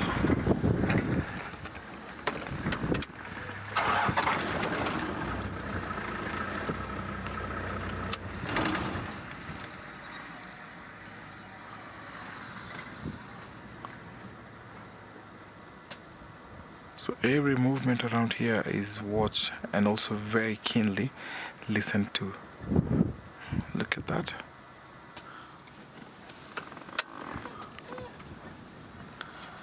Amy, you're right, they are very beautiful markings, beautiful markings.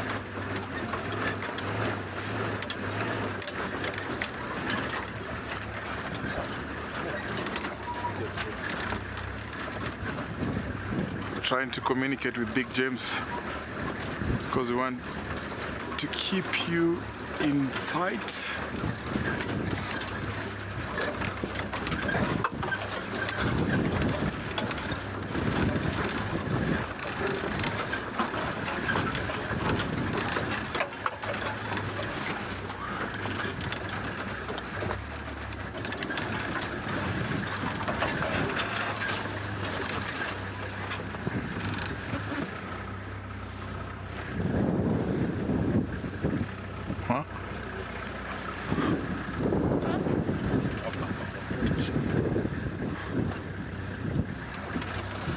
I think we've got company, and that's the reason why it's becoming tough to spot this servo. It's like finding a pin in a haystack.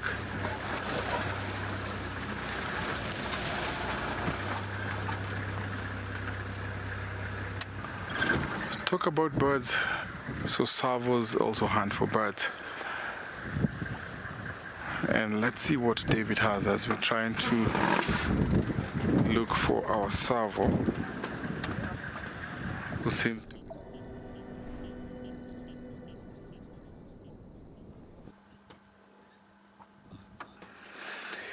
Well done. I mean, anytime I hear about a servo cat, to me, sometimes I compare, or I think a servo cat is a very high-profile sighting. I do not have a servo cat, but I have a bird of prey, a raptor, and I want to ask maybe some of you viewers if you can ID this particular raptor for me. Jared, who is directing the show, let me see. Whoever will get it number one, she or he, the day she or he will come to Kenya, I will offer he or her a glass of Mama's drink. What raptor do you think David got on the frame? I'll give you a few hints. And this particular raptor got yellow eyes. They tend to hunt alone. They got a round head, an owl-like head. Scales on the legs to deal with venom. Of course, you cannot tell the brown in color. And they tend to be solitary eagles. I mean, I've already given you the biggest clue. It's an eagle. It's not a buzzard. It's not a hawk. I'll be finding out to know. And Jared, who's directing the show, has guessed it right. And Jared, I would want to know whether you have been to East Africa and precisely Kenya. And the day you make your way here, please hold me on Mama's drink. Maybe I'll give you 3 glasses because you got it absolutely correct and very well done. They tend to perch on high trees. And very rarely you'll see them in twos. They always stay solitary in nature on their own. Even when breeding, after mating and laying eggs, she will always tend the female to be on her own and the male to be on its own. They'll always lay one egg, like most eagles do. Of course, they have eagles that will lay two, but this particular one that I'm talking about will always lay one egg. And, you know, in general, many eagles will have 30, 40 days of incubation, but this particular one almost 2 months incubating that one particular egg.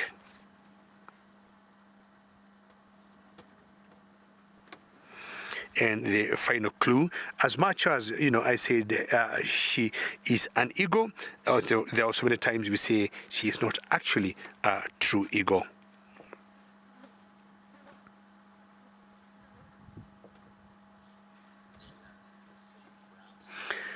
Della, you're saying brown snake eagle. Della, very well done. And I owe you 2 glasses of Mama's drink. Della, the way or the time you make your way to Kenya. Don't come this December because I'll be away from tomorrow. But I'm sure, Della, you know we do safaris here. World Earth does actual safaris, physical safaris. So if you can visit World Earth Travel and find out more details, because for example next year there'll be safari we'll be conducting here, myself, James, Henry, and Dominic. So please look up on World Earth Travel and see what we offer. And you never know. Now our eagle has flown away, and that was a brown snake eagle. I'm continuing my search for the T-boys, which sadly I would want to say goodbye to them, this being my very last drive.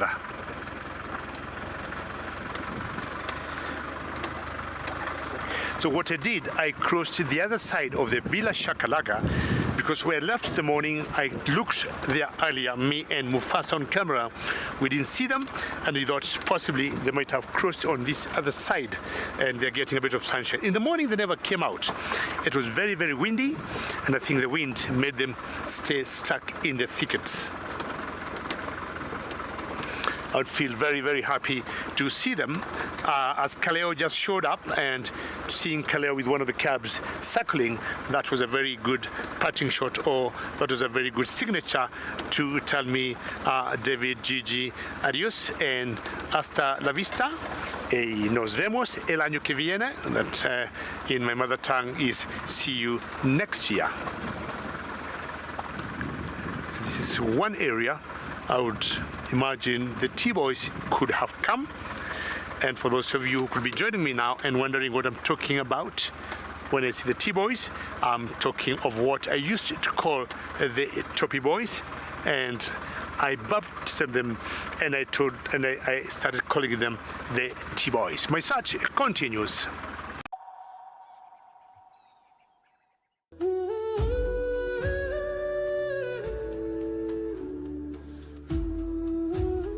My name is Amy, and behind the camera with me is Paul.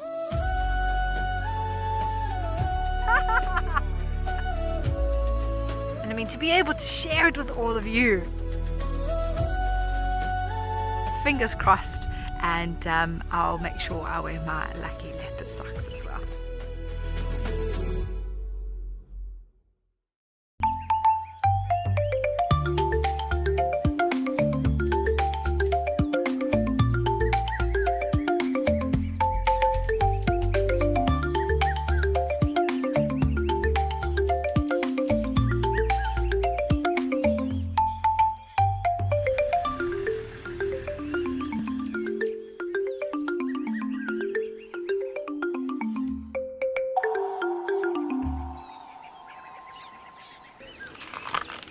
Would you like to know what an elephant's favorite food is? You could ask me questions like that in real time. Our safaris are live and interactive from the heart of Africa. Over here. Watch Safari Live and connect with nature.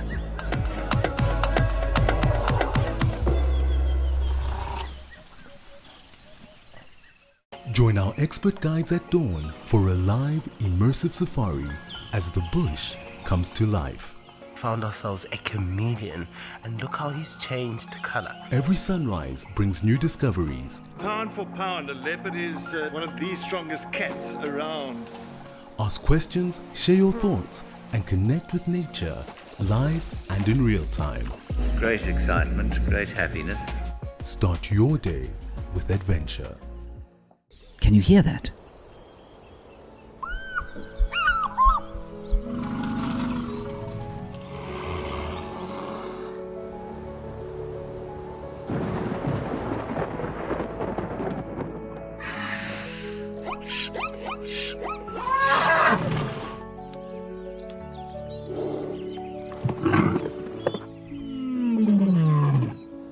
The wild is calling.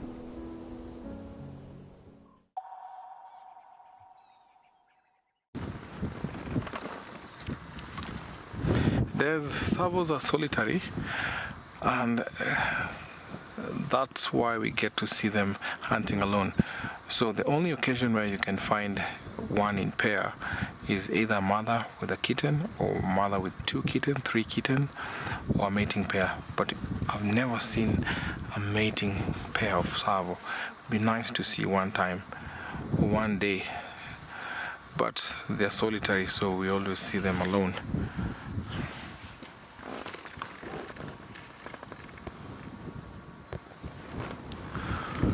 So with their huge ears, that is what helps them a lot during the hunting moment. You can see how we keep on turning in all directions.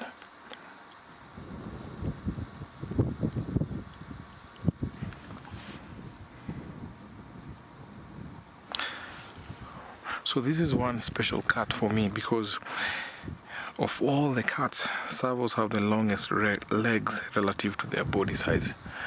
So if you happen to have seen her walking, you'll notice that how long her legs are, and that is specially adapted for jumping and also walking in the tall grass.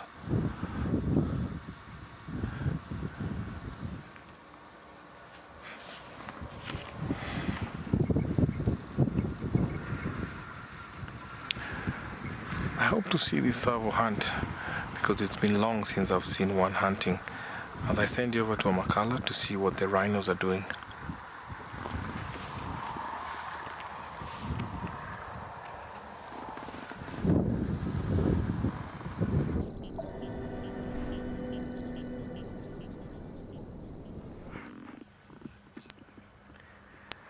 Well, we're still watching our 2 very beautiful rhinos here. And they are slowly starting to calm down a little bit. This is how it is a lot with animals who are a little bit skittish. Oh, there's a vehicle in the background. They're on game drive, full of guests. But you just got to get used to it. You just got to sit here quietly, let them get used to you, or you just got to make a bit of noise, and they will eventually settle down.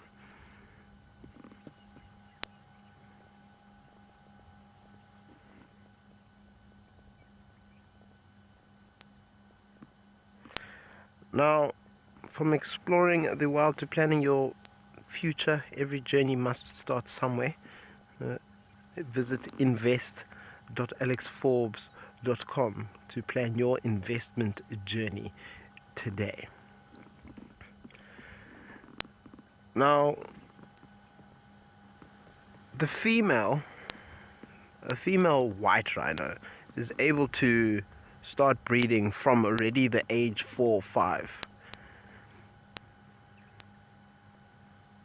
Her sexual organs have already developed and are ready to host a little one within her belly.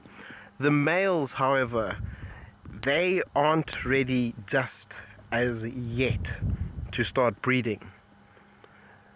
They only are ready to start breeding once they pass that sort of 10-year mark, which makes it a little bit sort of takes a little bit longer for them to mature a bit, but it's good. Dylan, absolutely, this is an amazing sighting. I'm glad that they've calmed down. But now, going back to the males, I think it takes a little bit longer. You know, they need to get bigger. They need to build a bit of muscle. They need to establish themselves a territory. And all of this takes time. It's not something that just happens overnight. So it takes time to build up that power, because chances are they're going to end up fighting with other males as well. And if they're too young, they're going to lose. And females are not going to be attracted to a male who keeps losing fights. So kind of that 10, 12-year mark gives them just a little bit more time to figure out what they need to do. Now, the whole breeding process is also a very long process. It sometimes takes a couple of days, but they basically, the mating process lasts sometimes even up to an hour. I remember seeing mating rhinos for the first time, I think it was like back in 2019, could have been beginning of 2020, and we sat there for about 45 minutes, and the whole 45 minutes this male was mounted on this female, and she was moving around, making it very difficult for him. He's basically walking on his back legs the entire time. And they will do this for a couple of days, sometimes up to a week.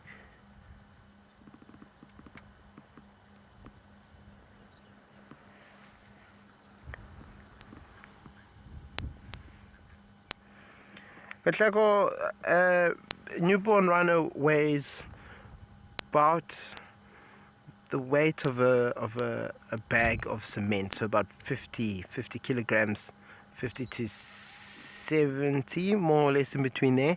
They're definitely not as heavy as baby elephants. Baby elephants weigh about 90, between 80 to 100 kgs at birth. The baby rhino is just a little bit light. Obviously, it's a smaller animal. But I mean, that's quite a bit of heft. It's not just easy to pick up a baby rhino. Not that you would be picking up a baby rhino, but oh yeah, they weigh quite a bit when they are born, and they actually pick up weight quite quickly as they go. You know, that milk, you know, gives them a lot of nutrients, but also builds up a little bit of fat within their bodies, which helps with obviously a little bit of thermoregulation. Obviously, when you are young, it's sometimes quite hard to keep yourself warm, and especially out here where they're not seasonal breeders. So mom can give birth any time between the beginning of the year to the end of the year. Let's hope in the southern hemisphere it's not the middle of the year, because that's winter. We hope it's right at the beginning or right at the end, one of the two, and that'll definitely give a baby a fighting chance. It's also one of the reasons why we find with our seasonal breeders that they generally will give birth around the summery months. One, just because there's water and there's food around, but it's also warm. In winter, not as much food around. Might be the same amount of water, but it's cold, and that's a little bit difficult for those babies to survive. We're going to send you over to Steve and find out what he's up to.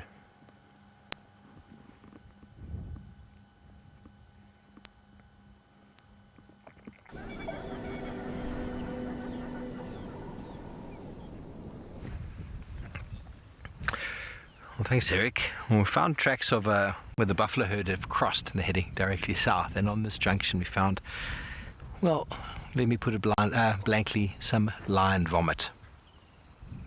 That's right. We're going to poke a stick into some lion vomit. Now, if you can look over here, you can clearly see some impala fur. It's been plucked. There's even a bit of hide. A little bit of a hide. It hasn't been plucked. It's actually an entire piece of hide over there that's come out of an animal's digestive. See, lions don't, they do pluck when they can, but when they eat, they just eat. And so in goes all the fur. Quite often you'll find bones. There's lots of little carrion beetles in here, busy breaking down little bits of hide as well here.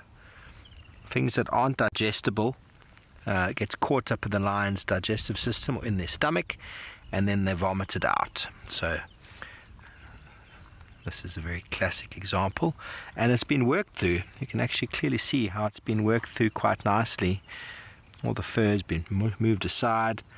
Any fleshy, meaty components have been worked on by these carrion beetles. That's why I'm not touching it with my hands.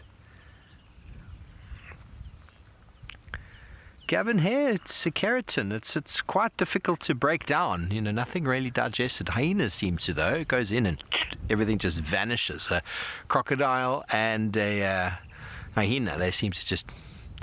Lions, leopards, wild dogs, they eat it, but then the hair doesn't digest. They can't digest it, so they vomit it out. Often you'll find them eating grass to cause themselves to vomit, and fur is just part and parcel of the whole thing. We'll probably find some pieces of bone.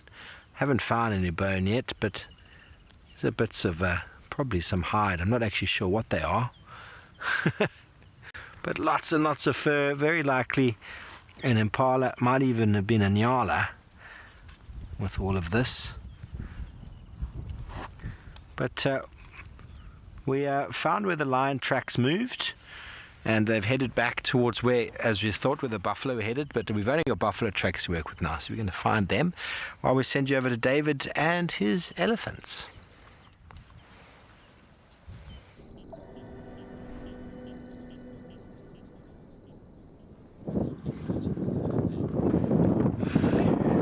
Good luck, Stephen. Hopefully you catch up or you see the lions from the tracks.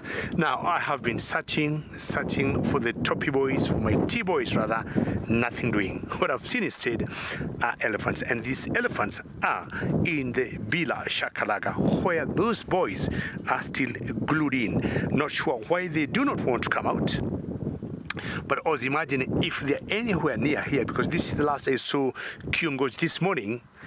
Once in a while we have seen the elephants, pushing the elephants, or rather the lions, from where they are, bedding, and that has not happened.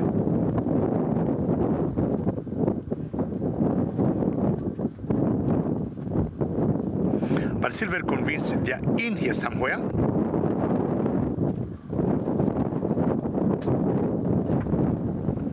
And hopefully they are going to come out. I really need these T-boys to say goodbye to me. Or rather, I need to say goodbye to them. And not sure what else they can do to have them out. So definitely chances are they might have moved, but in general, the mid heat of the day, lions don't move unless they really have to. And that is when there's a little bit of concern of their safety or any other reason that would, make them move away from where they're staying. If they have enough and good shade, water, that'll be it. Wait until early morning, late at night to move, when they'll be, scouting and looking for prey. But not time like, 10, 11 o'clock, 12 o'clock. Of course, if it's not hot during the day, they would move.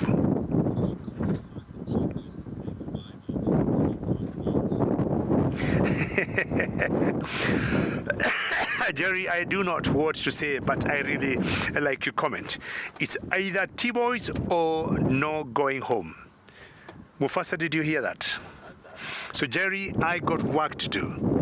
What about Jerry? If I do you a goodbye dance, I'll be asking what all of you, what you think. Please let the director of the drive know. If I don't get the T-boys, what about a 2 or 3 minute little dance to say goodbye to all of you? And I'm sure Jared, directing the show, will be happy with that idea. Jared, what do you think of that?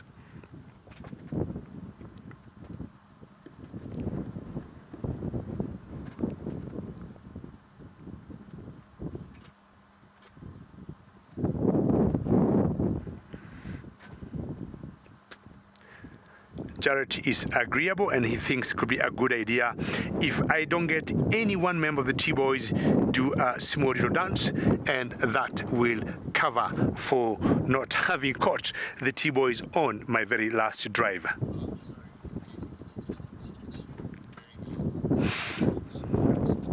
So I'll continue searching for the T-boys. If not, please stay tuned for one more dance from David.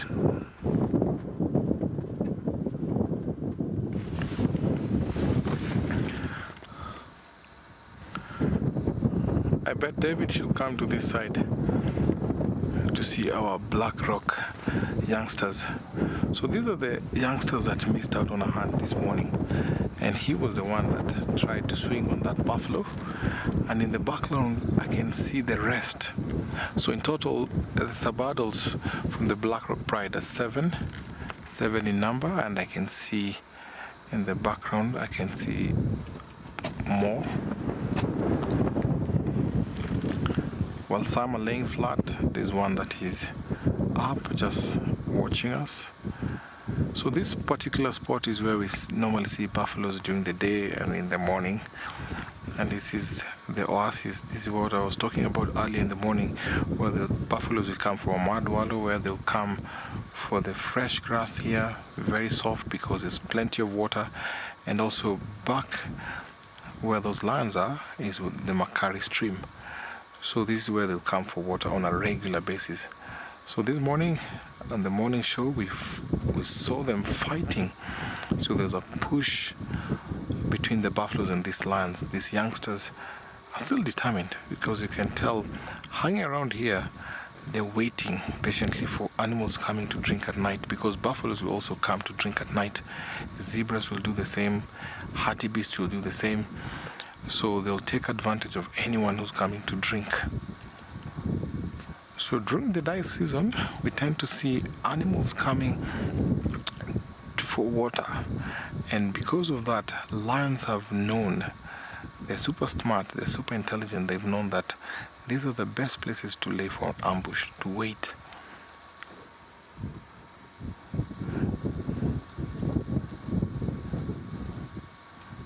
See, the sun is setting, and see the beautiful golden rays shining through the palm trees there. You can see some birds flying, some birds enjoying their snack on the river there, and also on the mud pool, because a few insects or birds like the Ruppel's long-tailed starling comes to enjoy. So they were tired this morning because they tried as much as they can. They tried for about 2 hours without success. Stacy, these lions look very healthy. Even though they tried to hunt this morning, I could see some blood stains on most of them. So that tells you that they have energy, they still have more energy. So the more they don't get to eat, the less efficient they'll become when it comes to hunting. So the more they hunt, the more efficient they become, and also energetic. They have that strength to put down a buffalo, a zebra, or whatever that they come along.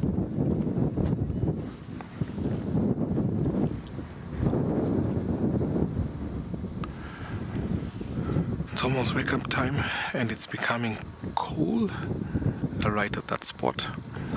So probably they might decide to come into the open to get a glance of the last rays of the sun.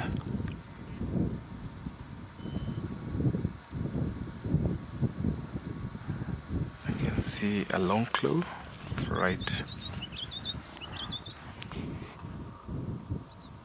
Yellow-throated longclaw. You can see a Ruppel's long-tailed starling.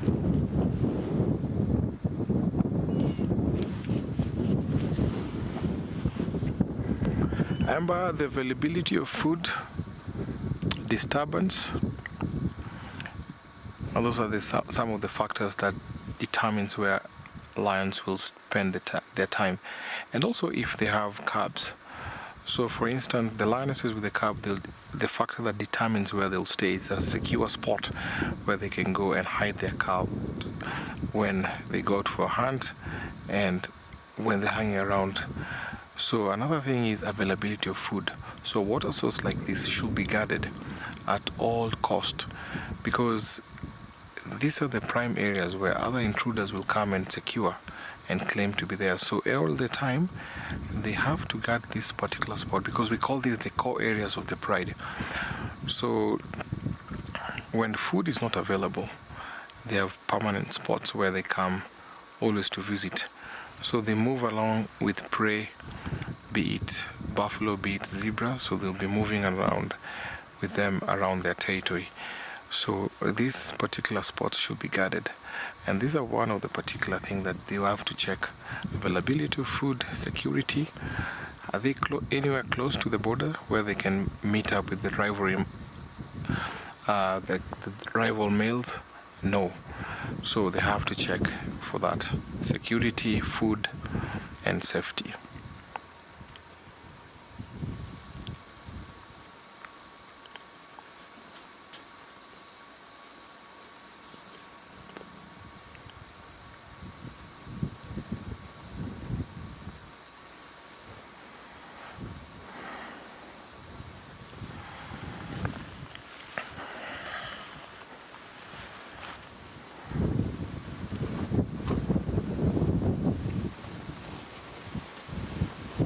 Well, this is a perfect place, and they know that later on tonight there's some animals that will come here to drink. We often find zebras here and buffaloes, but this evening I think because of the lions, they've decided to move on. But the herds that will come tonight, they'll not be aware of the lions, and this is the perfect spot to wait.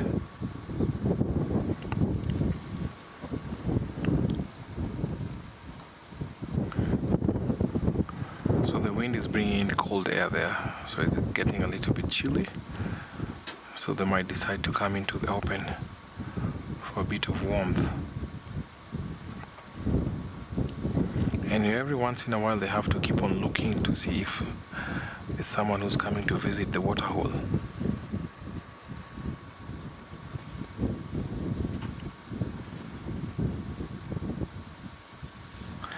Vivian, the lions become more active and not aggressive, and this is because it's very cool, so they spend less energy to hunt and also to move around. So it's not that they become very aggressive. Lions can sweep or just change their behavior, become aggressive, become docile to one another.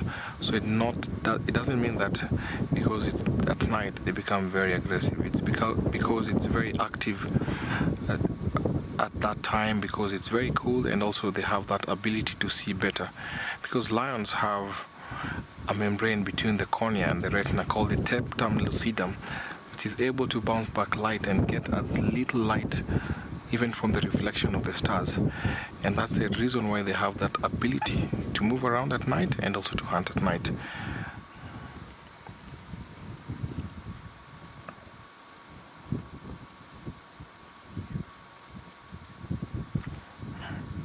That is an indication that is going to wake up. Yawning, stretching, facial grooming, and also facial rubbing, facial cleaning.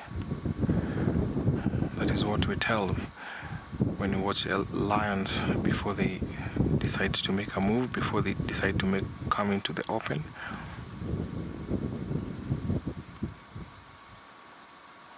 Okay, you can see a yawn there. Let's see if, yeah, you can see some cleaning there. And soon you might see a face cleaning.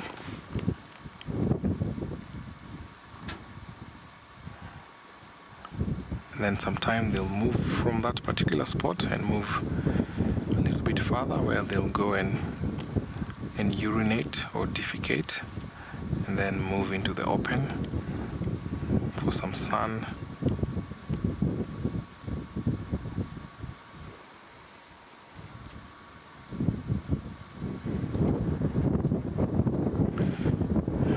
You can tell it's wake up time for all these lions.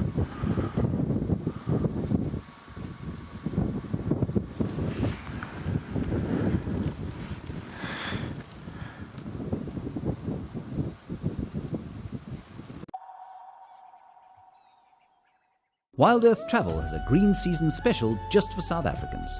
Explore Botswana's Okavango a remarkable mosaic of delta and savanna teeming with wildlife. Stay in elegant, luxurious tented camps deeply connected to the wilderness. Discover the Okavango on exciting game drives and tranquil boat journeys. Share stories beneath the stars, remembering what it means to safari through Africa's wild south. Wild Earth Travel, we're waiting for your call. At Wild Earth, we believe every story has the power to create change. That's why we've launched the Wild Earth Impact Foundation, a non-profit dedicated to conservation and social impact. By showcasing conservation stories, we can change lives, protect nature, and empower communities. We have partnered with Empowers Africa to accept tax-deductible donations from US donors. Your donation will help fund critical programs that support our mission. Join us and be part of the change. Would you like to know at what age a buffalo calf gets its horns? These are questions that you can ask me in real time. Our safaris are live and interactive here in the heart of Africa.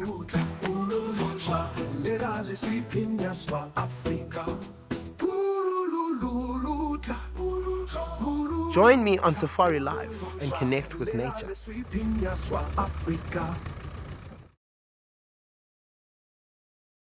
Join our expert guides at dawn for a live, immersive safari as the bush comes to life. Found ourselves a chameleon, and look how he's changed color. Every sunrise brings new discoveries. Pound for pound, a leopard is one of the strongest cats around. Ask questions, share your thoughts, and connect with nature, live and in real time. Great excitement, great happiness. Start your day with adventure.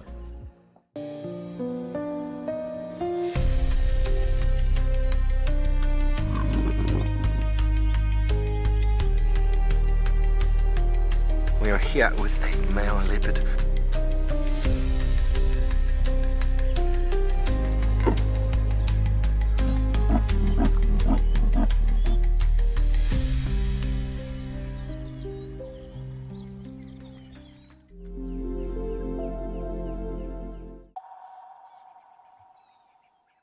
We had to do quite a lot of stopping and listening, because they were in the middle of the block, and we were trying to figure out how we're going to get to where they are, but we still needed to figure out where they were, and that obviously took a little bit of time of sitting and listening, and then we'd hear, because obviously by the time that we had got to wrapped around to the other side of the river, of the Timbavati River bed, buffalo, well, the big female buffalo had died already, so we couldn't hear her bleating, but we could hear the lions fighting with each other. Siv, you like my glass? I like my glasses too. They fit me. Prescription, yes. It seems I'm going blind. Prescription frames, yes. Not prescription lenses, prescription frames. But they do the job. I must say, I'm used to wearing sunglasses all the time, so it does feel a bit weird to wear something that's not protecting you from the sun, or protecting your eyes from the sun. My eyes are getting warm, actually. Warmer than usual. Strange. Very, very strange. Say again? It must be the lenses. Special type of lenses these are. This is where we've actually seen, in this area where we are now, is where we've seen bush pig before, scurrying in an opening because the elephants had disturbed them. And I think it would be nice if we could see some bush pigs again. Might be a little warm, might be a bit windy, but one never knows. You keep your eyes open, you have the possibility of seeing all sorts of cool things. And especially in the area where we are looking, there's a lot that can be seen, but it requires you to keep your eyes out permanently and watching signs. Lots of little game trails that can also be seen here, which is pretty cool.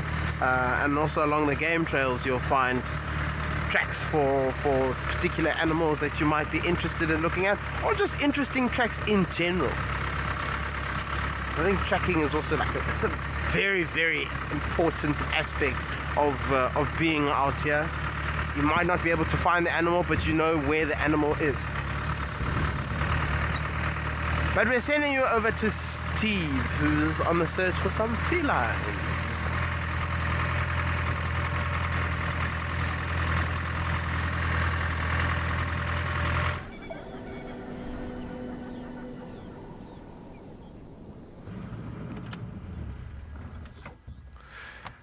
There we go. Thanks, Eric. Oh, we found a young lioness, everybody. She's got a few holes in her around her tail. There's a hole right there in the base of her tail. It looks pretty painful. We saw her as well. She's got an injury on her foot. Lots of activity happening with the lions.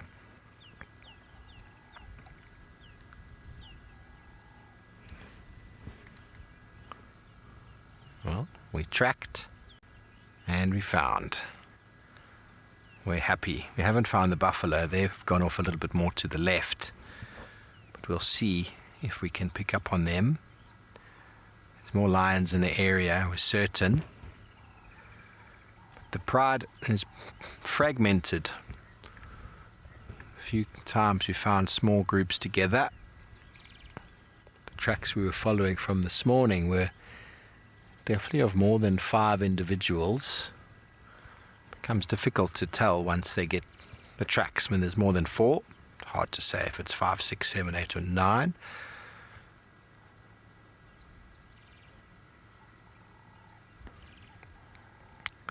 Glad to see the flies are bothering her as much as they are us. Emojis.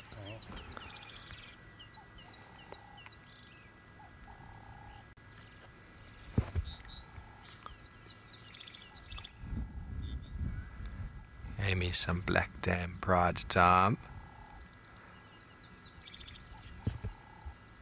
Might be this individual responsible for that vomit. Not far from where we found that fur ball. Found a few individual tracks on the way. Saw where the buffalo crossed. Found where lions had been lying down, and we've got the one. So we'll probably find some more around here if we scratch around, and maybe they'll be hunting the buffalo. But let's go and say goodbye to Gigi in the Masai Mara.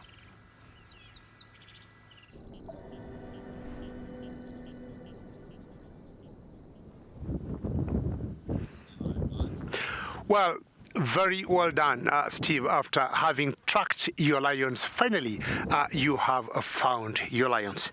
I've not been very lucky with the T-boys. I am not worried, but I thought I'll just come here because the light is fading out very quickly where I am, northwest of the Masai Mara National Reserve.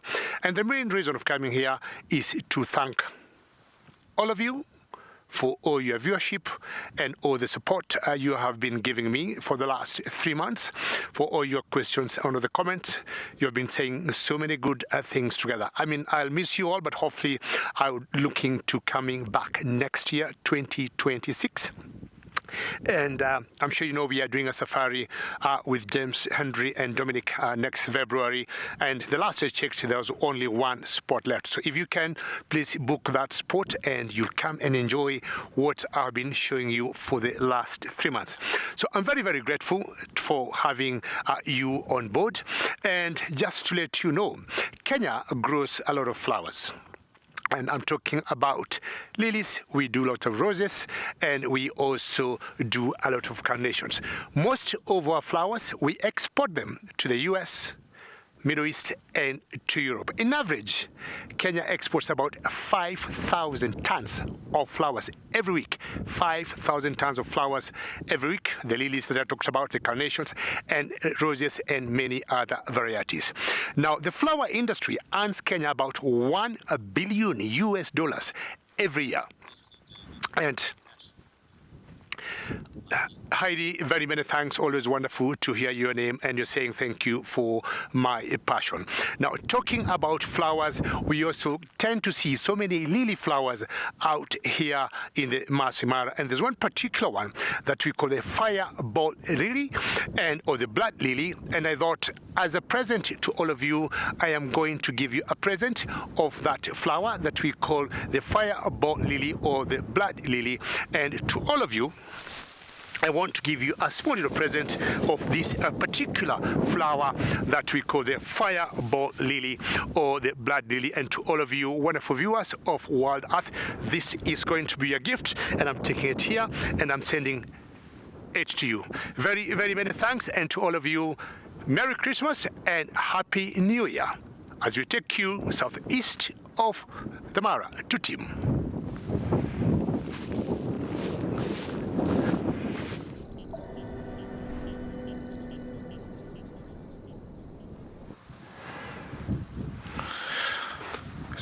Kwaheri David, Olesere. I hope to see you next time here. Enjoy your holiday, enjoy your Christmas. I'm sure the T-Boys are going to miss you, and looking forward to seeing you again on this show. Now our lions, I think they heard that David is going, and look at them, they're just sleeping. They're kind of a little bit sad, but that's how life is. We'll come back another time and it'll give a good show. Even here, we're losing light a little bit. Our lions, seems like they will spend the most of the night here, if at all they don't get to see prey coming, or maybe go to a different spot. I am looking forward to see this particular sabadol here, because in the near future I think he's going to be a king, a warrior. His efforts to bring down prey is very, very powerful. I had to hold my breath there because he seems like he's going to be a powerful king in the future. Let's just take a moment to take this before I say Kwaheri.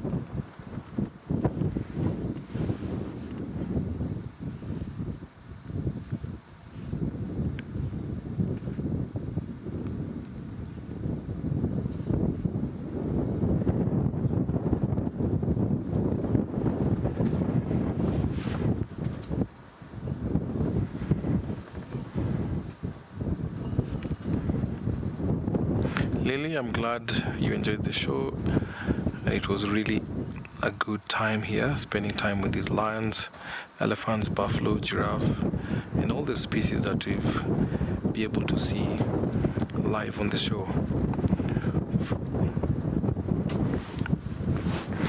From Big James and myself, we say Olesere, and see you again tomorrow, or the next day, Tuesday rather. Tomorrow is going to be an off day for us. See you again on Tuesday when we bring you the Safari Live, and I say Olesere, and see you again.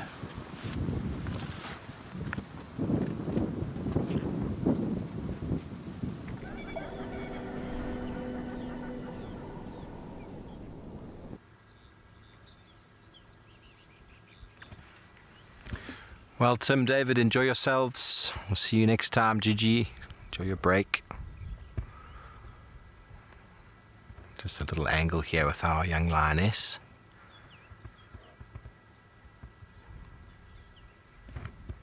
The two new males that have joined this pride have been dishing out disagreeable beatings to all the youngsters. We haven't seen many of them around, but when we do see individuals of the younger variety, they're all a little bit injured and scratched, and in not the best of conditions. This lioness has got a lot of ticks on her body, and she's got a few injuries that will heal. Of course they will, but she's still young. It's the nature of lions when new males come into an area and they want to mate with the females. They generally deal with any youngsters around that are not theirs. Doesn't always happen. Lions don't always kill youngsters, but from a behavioral point of view, it is very common.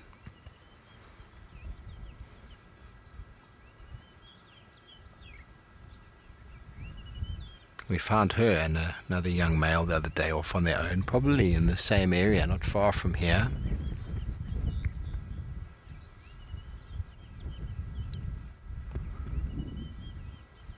But I haven't seen a big group of the lions in some time. We've had the lioness with the mating with the male. We've had the male in his own a couple of times. One of the new ones, big boy. We've had this lioness with a young male. We've had a younger cub with a sort of 3-year-old male. We've had that 3-year-old male as well another time. That's it. Haven't seen the youngest cubs, haven't seen the adult lionesses. Not sure what's going on with the dynamics on Sandringham, but we will definitely try and keep abreast of it. Okay, well, let's send you back over to Amakala.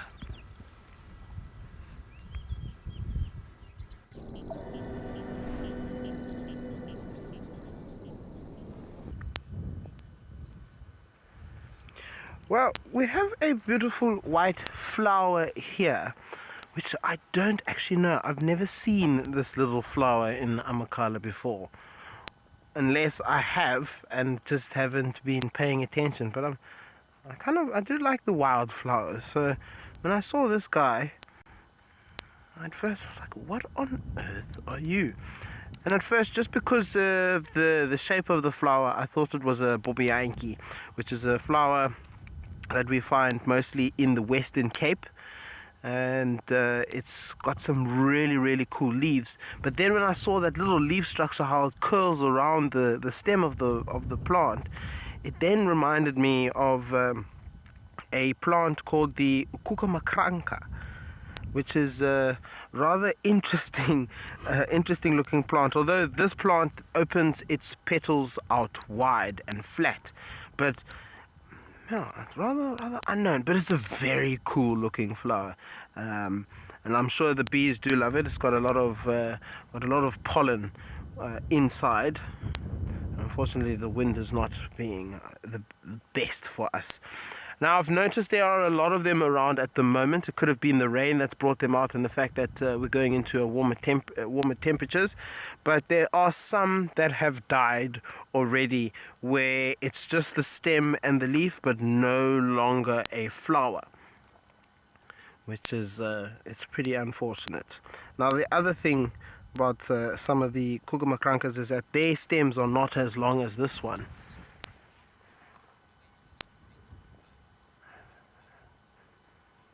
Liesl, there are a handful of invasive flowers around in Amakala, and a lot of invasive, well, not a lot of invasive, but a handful of invasive plants. So plants and flowers can definitely be found here, and these plants and flowers most likely would have made their way to the Eastern Cape from the Western Cape when the settlers were moving up and down the coastline, and some of these flowers may have been used for gardens, decorating gardens. Some of them may have been used for comfort along the ox wagons, or in the ox wagons along the road here, because it would have been quite bumpy. There wouldn't have been tar roads for these settlers to sort of travel on. It would have been really bumpy roads, big stones, so they would have used some of the plants to kind of cushion. That's where the blue bush comes from. But most of if there's lots of wildflowers that are not necessarily supposed to be here that are found in other areas of the country, it's mostly probably because somebody has brought them via ship or via ox wagon, and a bird has maybe eaten a seed and taken it into the veld.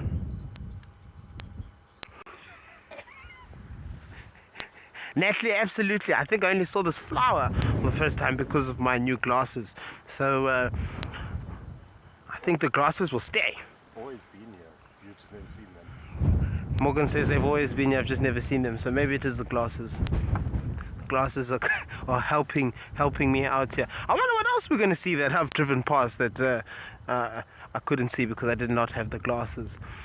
But how cool is I really find like the twirling of the leaf itself around the stem. It makes it really, really cool, like almost like a little spring or like a slinky.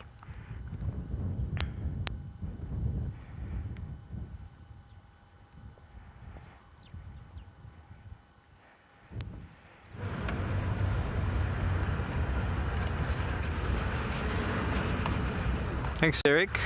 Interesting. I'd like to see what plant it is. I've never heard that word before. Okay, we're going to see if we can find the rest of them.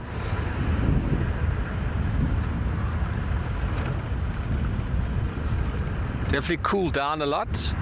Nice time for these big cats to be moving.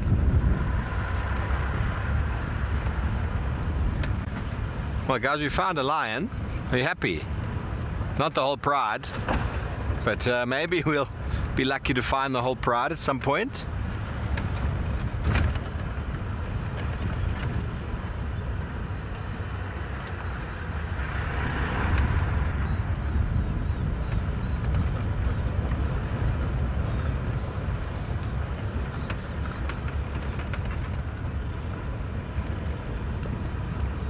Doug, there's plenty.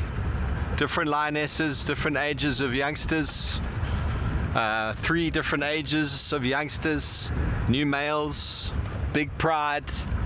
This lioness doesn't like that one's youngsters, this one doesn't like that one's youngsters. New males in there, competition between the youngsters. There's big infighting.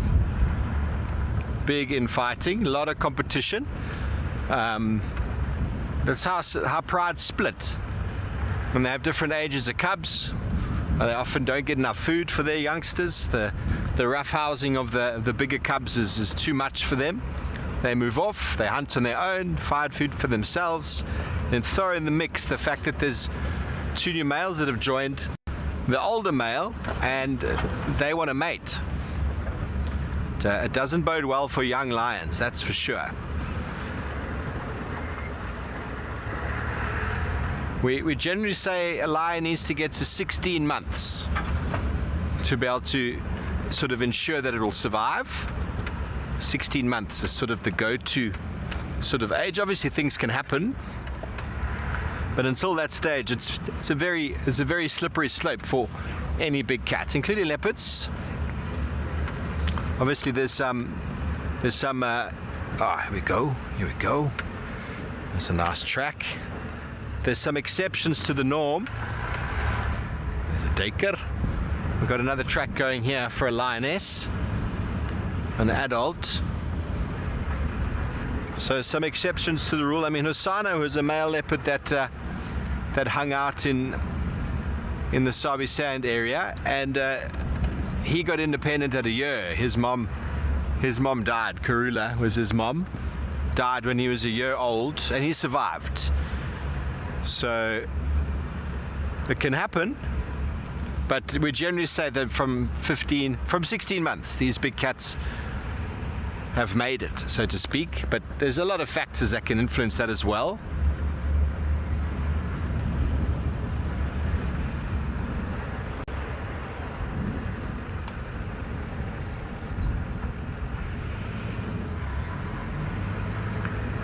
Tammy, I've heard 24, I've heard 25 members. I think that's including the 2 new big males.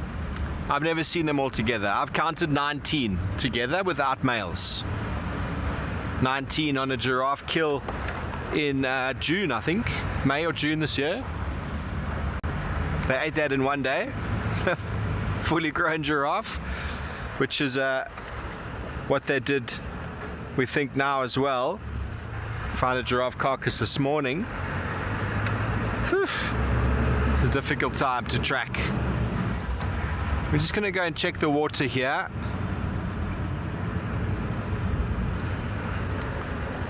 That lioness could have been coming down from earlier. It's on top of our vehicle track from last night because we went up that road yesterday on our way home. These lions know how to make us run around, don't they, Mpo? Oh, and it's Mpo's last drive with me. Super sad face. He's smiling. He can't wait to leave me behind. Hey, Mpo. Never say that. Never say that ever again, eh? Never again, eh? Never say that again. Okay, well, Eric's doing a little bit of botany. Let's go check in with him.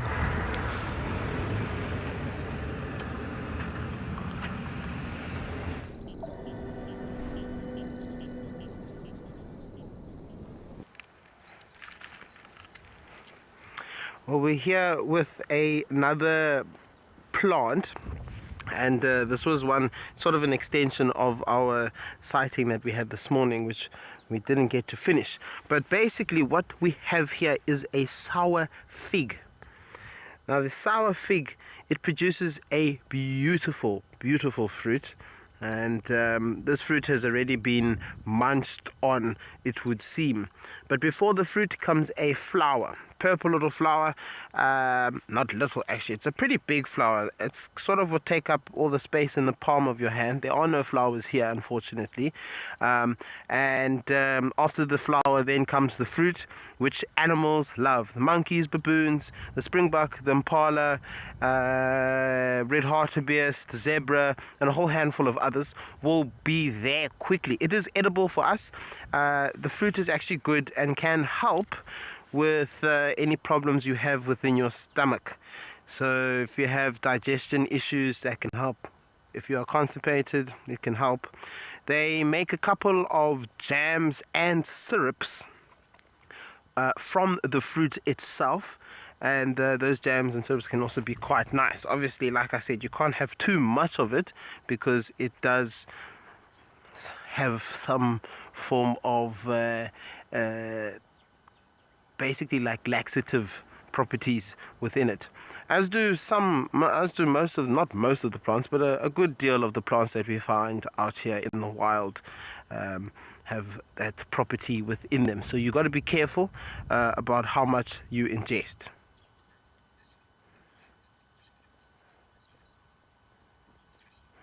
Trisha, absolutely. And you know, a lot of these ancient sort of medicinal uses have actually come from spending a bit of time with the Khoisan, or more so the San people, as they were the indigenous people, and obviously there were no doctors around in the time that they were around, so they needed to figure out how they could fix themselves, because you know, naturally people were dying, and they were just trying to, they watched animals, you know, feeding on these things, and they kind of thought, well, if the animals can eat it, we can eat it.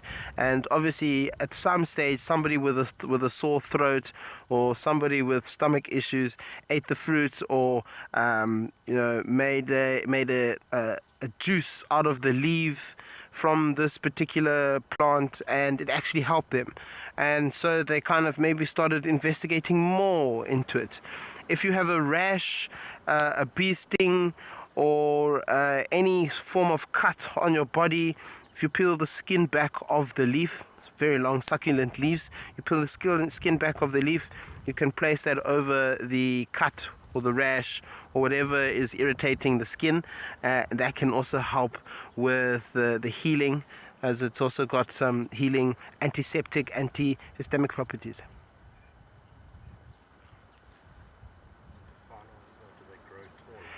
Stefano, no. So they don't grow taller. This is pretty much as tall as they get. But but they do expand. So they grow in these kind of large patches. If they were to grow tall, they'd have to find something that they could grow along. They can't support the weight of the plant with just the stem. It's a very flimsy stem, but say for example there's this a branch that's going up, it can actually grow up a branch, like over here actually. I mean, over here you'll find that this one has grown up, and it's actually been living in and amongst this clump of thicket here, and it's growing taller. I mean, it's good, like 40-50 centimeters above the ground, which is quite cool. So they can grow taller provided that there's something to aid with them, something to hold them up and keep them going. But we're going to send you back over to Steve, who is now on the move.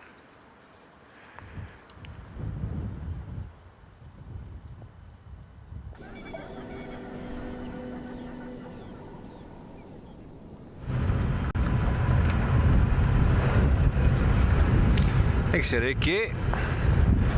Copper Baratus. Very nice plant. Oh, Impala just nearly had a heart attack there. He ran off. We're nearly at the dam. We're just going to pull in there quickly, see if anything's happening, but I think it's a bit far. Going to check this dam quickly and then go back around, see where the buffalo got to.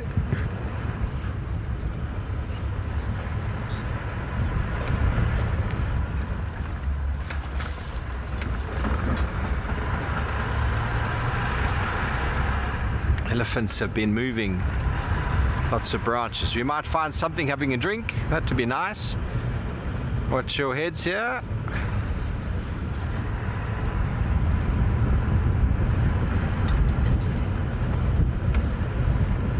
Son, I haven't seen a buffalo with twins. I know that most mammals potentially can have twins. I don't know how common it is.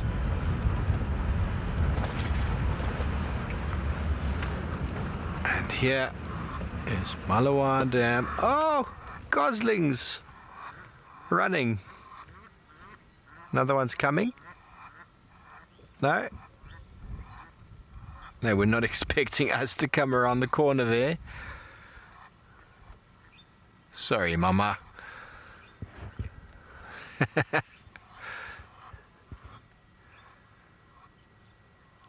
Peaceful scenes here.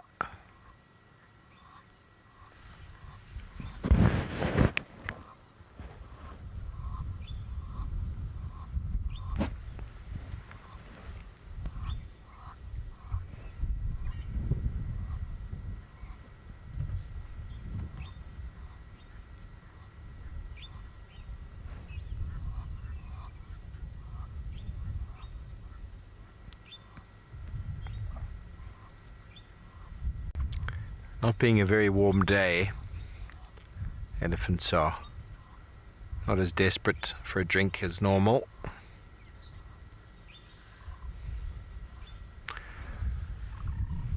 Well, it was dry when we got here. It was just a little muddy puddle. I saved a tortoise in. It was a small little 2-meter mud wallow, but it was pretty dry. If we'd given it another couple of days, I think it probably cracked over. We didn't come back here again until the rain because it was dry and that mud wallow wasn't really going to support anything. And then the rain came. We've had some of Archie's safari lodges recorded almost 2/3 of the normal annual rainfall already in November, which is pretty special. Plenty more rainy season to be had. Could be a nice rainy season.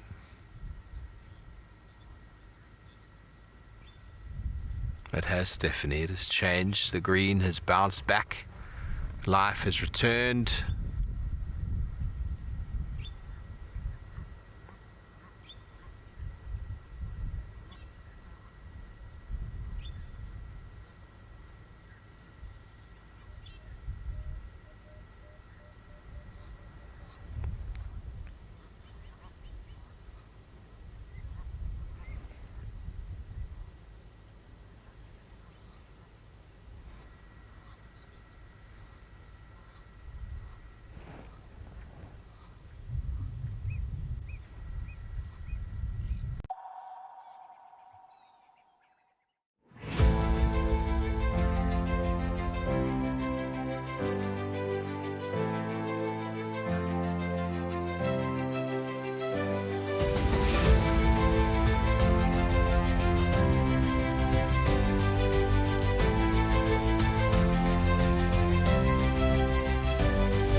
My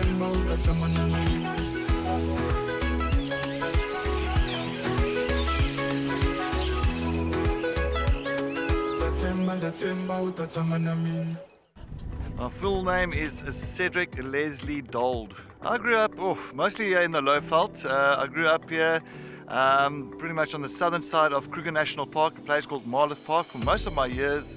Something surprising about myself, I did play drums in a band for many years. Best sighting I presented, we found Palumba and the two cubs, and the cubs are just way big. Join our expert guides at dawn for a live, immersive safari as the bush comes to life. Found ourselves a chameleon, and look how he's changed color. Every sunrise brings new discoveries. Pound for pound, a leopard is one of the strongest cats around. Ask questions, share your thoughts, and connect with nature, live and in real time. Great excitement, great happiness. Start your day with adventure.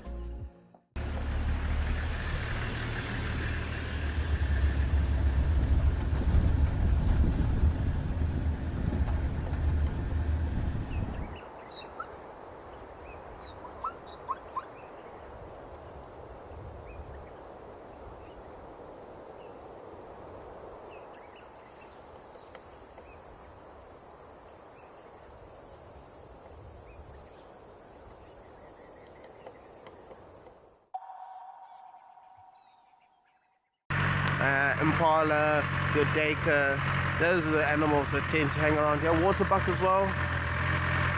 Do get a lot of waterbuck up there too.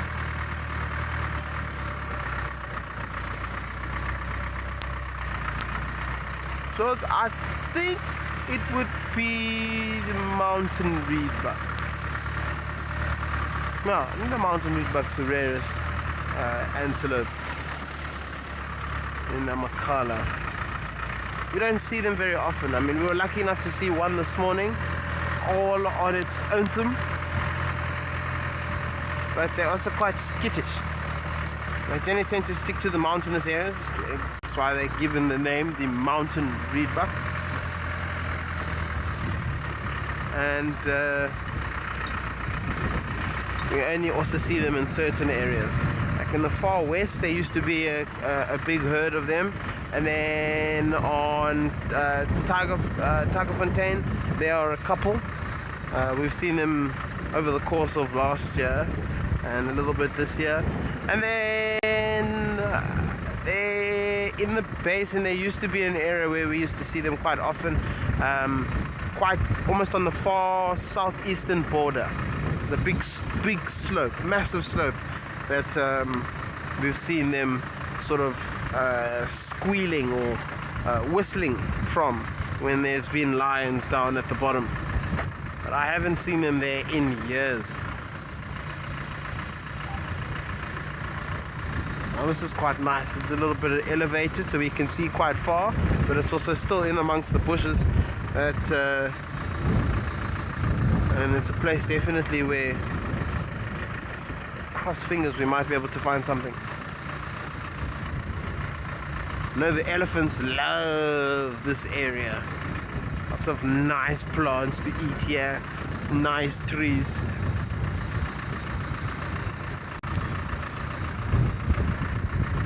Naomi, the last time I saw him was in August when I was here, and he was lying in a bush, like completely in the bush. I mean, you could see his head. He was lying facing us with his belly to the sun, legs spread out wide. And I remember there was a couple of comments where everyone was saying that he needs to close his legs. But Guapo was living free. He wanted all the ventilation he could get. It was also a pretty warm day, but it also, I mean, the wind picked up as well, which is typical for Amakala, especially August. August is known as one of the windiest months of the year. Although it seems like every month here is the windiest month of the year.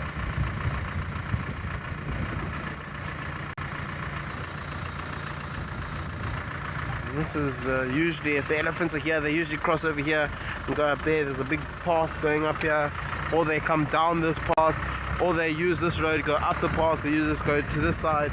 It depends what their plans are. But nonetheless, if they come down here, one of the paths is used. Another big path used. And I think it's mostly to go to a waterhole that's behind us, or go to a waterhole that's in front of us. We're kind of smack bang in the middle now of the waterholes. I'm going to send you over to Steve, who's up to a bit of birding.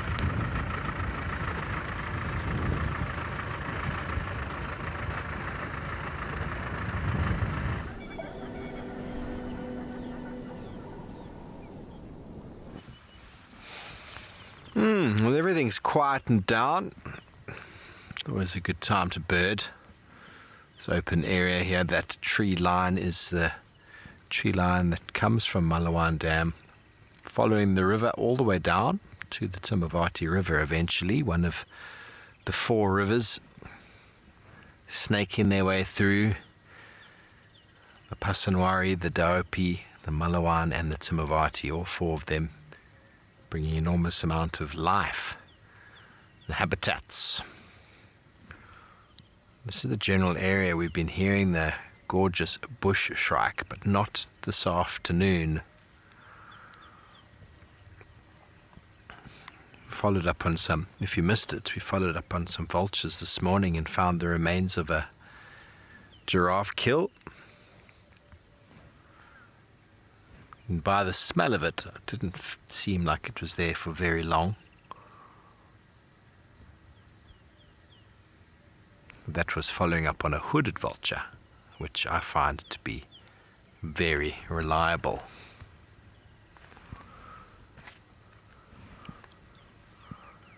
Don't forget, everybody, we are live and active. Your questions and comments are valuable to us and always help us to get the conversation flowing.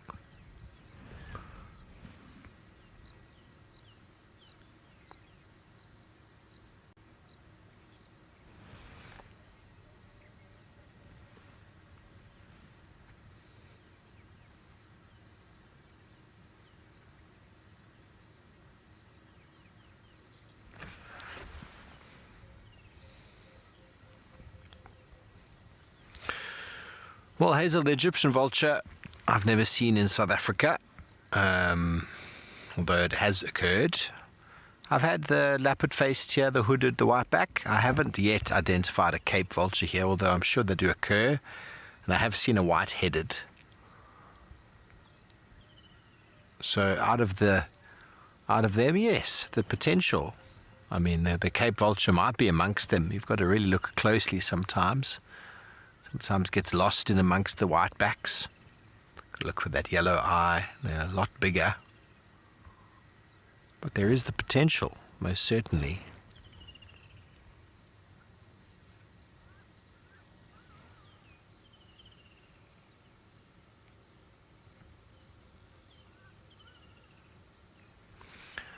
Harded ibis calling. I think we might go and try and find that bird. I know someone would love us to find that. Woodland kingfisher shouting his defiance.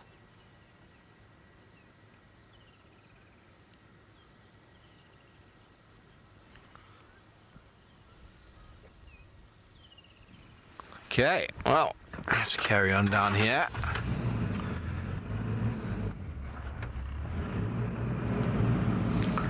Annabelle, the highest tree is always the best tree for vultures.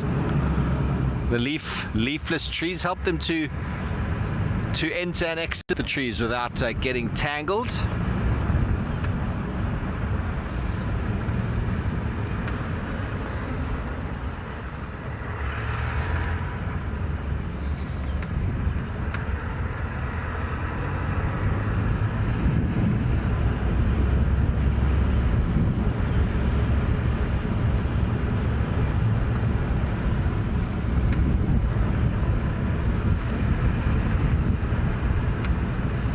Okay, well, let's send you over to a virtual safari in Sibuya, where they managed to find some buffalo.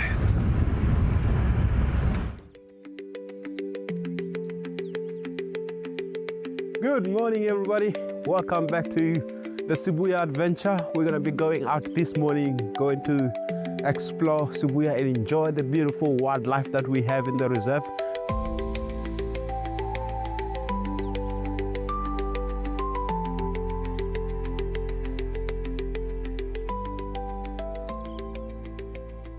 So this is my new favorite point of the reserve, because from here I can see down there, I can see the river, I can see the open plains. So while looking for some animals, you can come through here and just observe all around the place.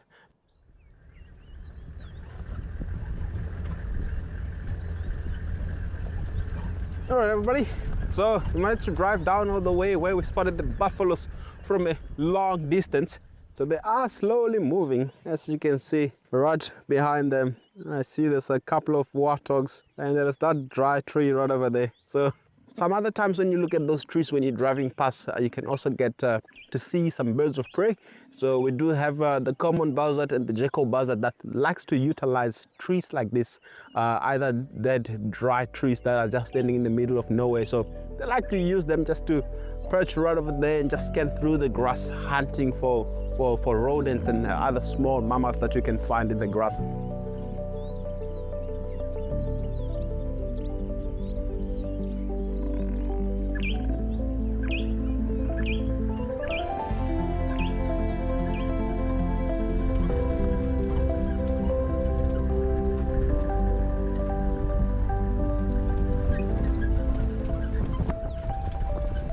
So unfortunately, there are some monkeys on the other side where the buffaloes were approaching, and they scared the buffalo and made an alarm call, and the buffaloes had to run back, and then they changed movement of direction. So I'm still hoping that they will come through and walk through from a different angle. While we're waiting here for the buffaloes to get closer to come and drink some water around this step, I can see there's a bird right over there taking a nice beautiful bath. So it looks like one of the canaries. So I've been sitting here for some time now, so I can hear some movement in the bush, and I just spotted one buffalo popping out on the other side. I can also see some movement of the bush right over there.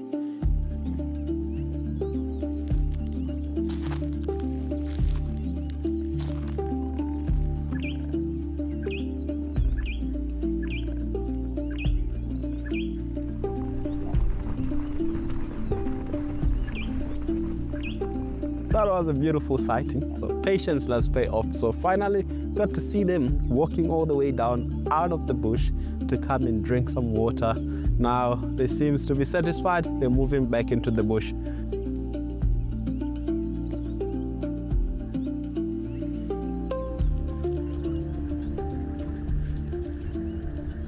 All right, everybody. Well, we managed to get a sighting of an elephant as well.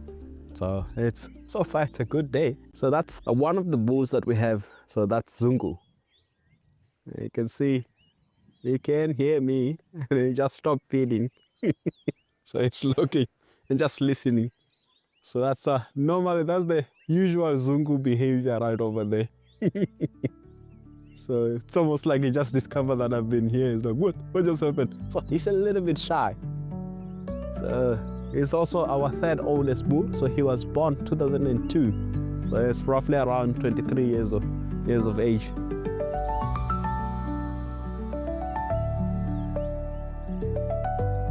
And where we are, we're just enjoying a beautiful sunset on the other side, and you get to see me climbing a tree. And from here, we managed to spot some elephants, a herd of elephants from a distance right on the other side. So hopefully tomorrow they'll be around the same area, and then hopefully we can get to find them, get to enjoy the beautiful sighting of the elephants. So for today, we're gonna be calling it a day, and then we're gonna come through tomorrow for some more adventures.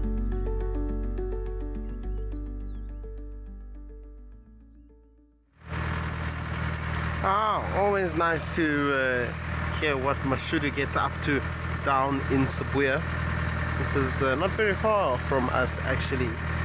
Not quite on the same not stretch of rivers, definitely the wrong word to use. Not on the same river, but once those rivers get to the coastline, they are only a handful of kilometers apart from each other.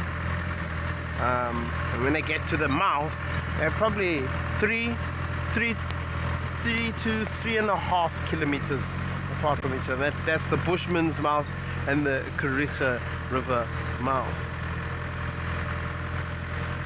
But, they really do get to see some cool things down that side. It's in a beautiful, beautiful environment. Also a very similar kind of coastal thicket area, although theirs is actually sometimes a whole lot thicker than it is here. And I think it's because a lot of, well, not all of it, but there's a lot of kind of mountains, little valleys, and no real place for one to drive around, but to walk around. Woo! Beautiful, beautiful walks can be done. Anyway, we are now heading into the sun. Still scratching around for something special. Maggie, I have not worked at Sibuya, but I know the area of the reserve quite well. Been in once before on a game drive, but and then there's another part of the reserve that that we are allowed to drive on to get to what we call Water's Meet, or some people call it the causeway, and it's basically along the fence line of Kariga, where there's a little bridge that actually goes over the Kariga River itself. We do a bit of fishing there sometimes, or it's a little game drive. We call it the poor man's game drive because you go in and you come out on another road that goes, I think it goes towards Southwell. It's all sometimes quite confusing, but we basically come in from one side, exit the other side, and have the opportunity to see some form of animal along the way.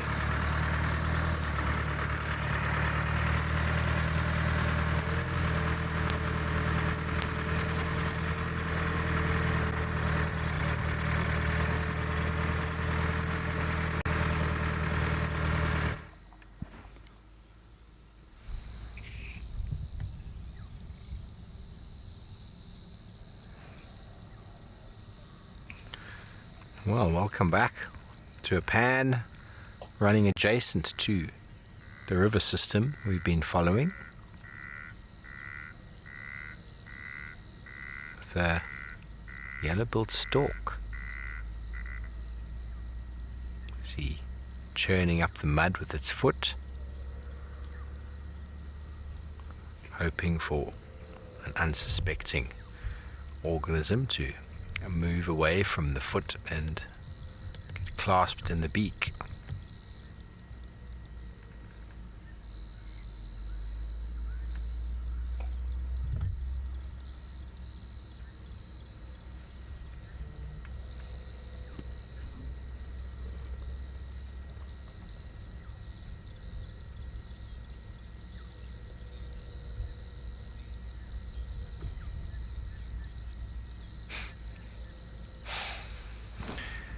Well, I don't really have an answer for you there. I mean, how do you know when something's dangerous? Does someone have to tell you, or do you kind of know something's dangerous? Does it do something to your blood, adrenaline? These animals out here respond to the way that their parents respond. If the parents are relaxed, don't run, never alarm call, are constantly quiet and still and peaceful, the animal will maintain that all the time. It's a very good example of what happened, and it was a failed experiment, or it was a failed release. When were releasing sable into one of the reserves a number of years ago, or it might have been wildebeest, I forget, it doesn't matter what species it was. But they were releasing animals into an area that had been bred in an area where there were no predators. And when they released those animals, they put them in a boma within the reserve, and they opened the fences. The animals, first of all, didn't go out of the little boma, and then the lion just came and ate all of them, and they didn't know what to do with themselves. They hadn't been acclimatized. They hadn't understood what an impala alarm call was, what certain sounds in the bush were. They were not acclimatized. So wildlife that is bred and doesn't go through the same wild nature experiences that many of these other animals do, they don't associate the danger. They don't associate the alarm call. But when you're out here and these wild animals are born, the day they're born, buffalo, impala, whatever it might be, the parents react to things. The child doesn't have to know what it is that was reacting to initially. They just learn that that behavior means if I don't run with you, I might die. And so they learn by association. And then they also have the instinct of understanding what it is that's causing danger. So there's a lot of instincts involved, but you take the same animals out of the system and you breed them when there's no predators, and they will lose that knowledge of the danger, although they might always know there's something. The thing is, they don't always see the lion and the leopard. They respond to the alarm calls of others.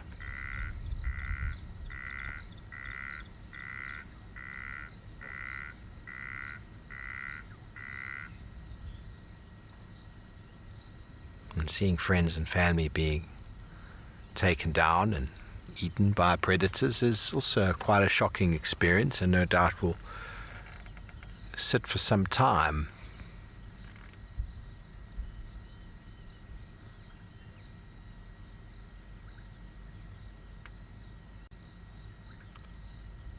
Most of our domesticated animals have lost that because they aren't wild. For a long time they haven't been wild, but they would have all been wild at some point, with dangers lurking.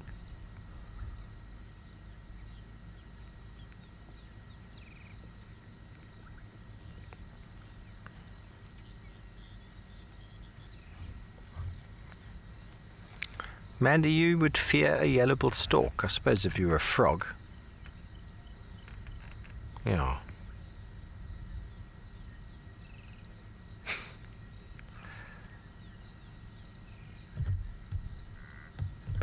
Busy frogging, fishing.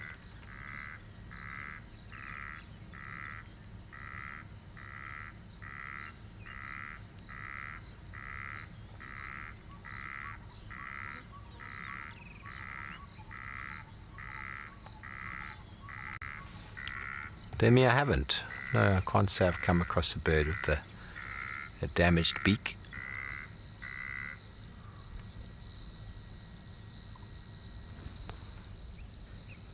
Not in my experience.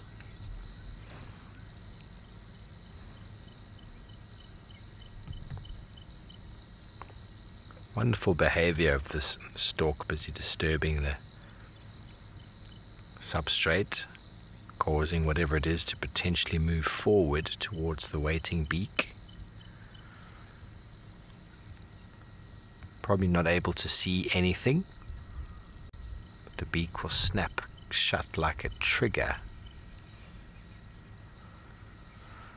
Stefan, all of our birds out here, medium to large, are preyed upon by larger birds of prey, so everything bigger always eats things smaller than them.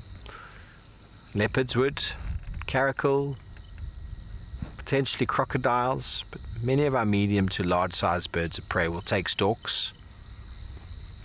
Fish eagles take flamingos. Giant eagle owls have been known to take storks out of their nests at night.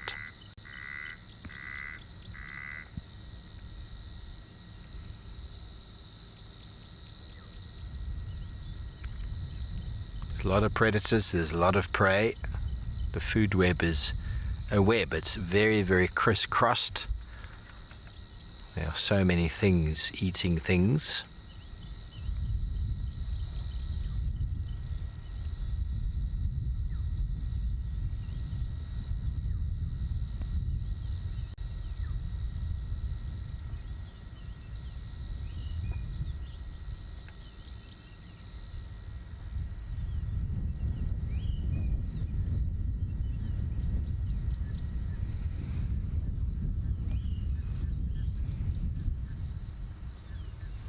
Okay, well, let's go check out some plants on a virtual safari in Sibuya.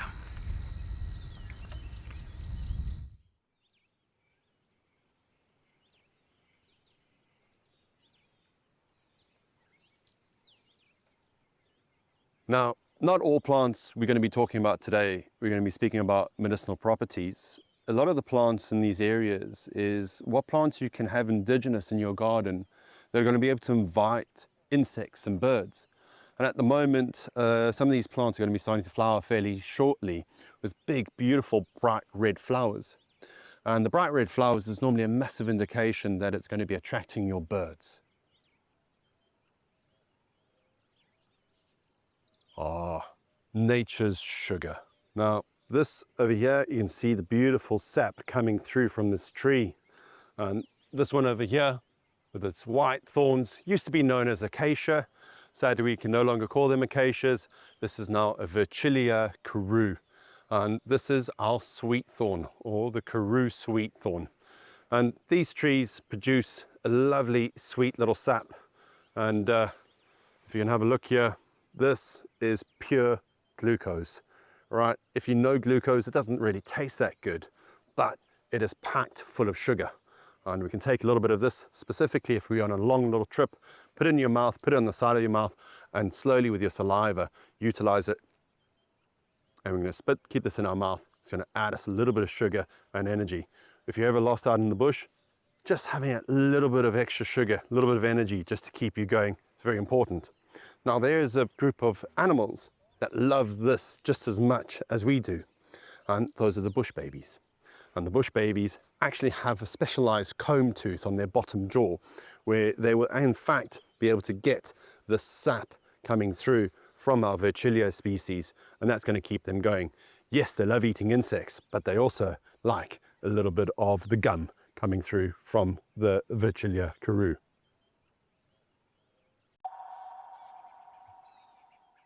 Join me at Mabula Private Game Reserve from 6 to 11 May 2026 for a 5-night private safari for just 6 guests.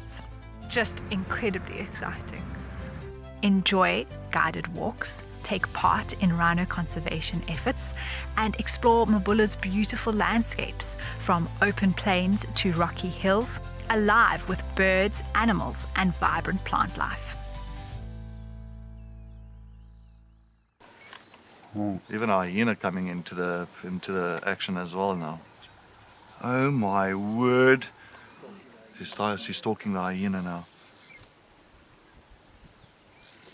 Leopard, hyena, lion, all together in one shot. Oh. Ooh. This is action-packed.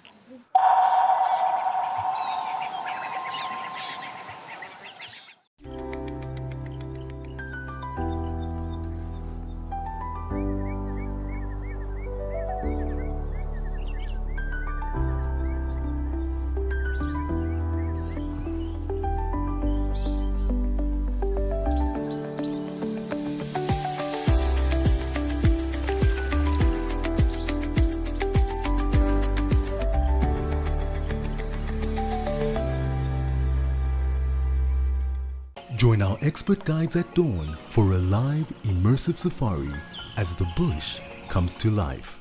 Found ourselves a chameleon, and look how he's changed color. Every sunrise brings new discoveries. Pound for pound, a leopard is one of the strongest cats around. Ask questions, share your thoughts, and connect with nature, live and in real time. Great excitement, great happiness. Start your day with adventure. If you love watching Wild Earth, here's a little tip. Become a member. You can gain access to the channel ad-free, you can rewind and re-watch sightings, and you can join our Tuesday live safaris. There's also behind the scenes videos, fireside chats, and every SafariLIVE episode, whenever you want it. It's just a better way to stay connected to nature.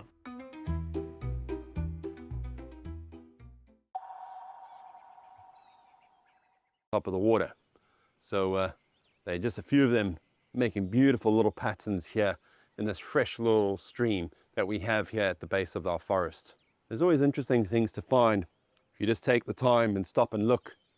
And different species of crab, different insects, the frogs, all rely on these beautiful little freshwater streams that flow through here.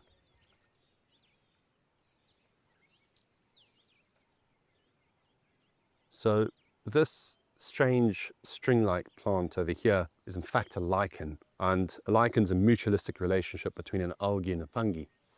This, aptly named Old Man's Beard, it's believed that this can be burnt and smoked to help with asthma, and obviously the chemicals within it will be able to help you with asthma.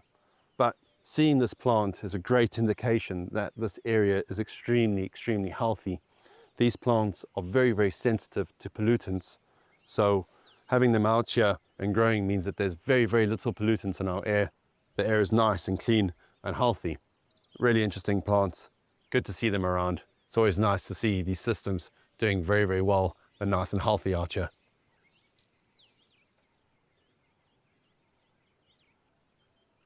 This very strange looking tree, this is the stem and very noduled bark coming through of our Erythrina, which a lot of people know as the coral tree. But down here in the Eastern Cape, people know it as a lucky bean tree. And the name coral tree comes from when it flowers, which will be starting to flower in the next few months. It has the most beautiful red flowers that actually cover the entire tree. And they stand out unbelievable bright red stands against the forest.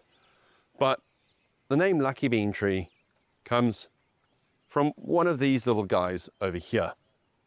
This is the seed of our coral tree. Now, named lucky bean tree because it's believed to bring you luck. And a little personal story from my side is my wife and I had been trying to have a child, and for several months nothing was happening. And we'd heard about the story about the lucky bean tree, and we thought it was a bit of a joke, and we went and we followed it. You take the bean, you put it in your pocket and you carry it with you, and throughout the whole day you keep manifesting about your wish that you would like to come true. And ours was obviously to fall pregnant. You then take the seed and you plant the seed, and if the tree grows, it's believed that your wish has been granted. And soon after we saw the leaves of this tree coming out of the ground, we in fact found out my wife was pregnant. So to us, this is a very important little plant as a family. And since then, when my daughter was born, we've been collecting these seeds every single time we go on a little family walk, as it has brought us amazing luck in our family. The coral tree or the lucky bean tree, as I said, for me, a very important little plant out here. And it's brought me everything I could have ever dreamed of.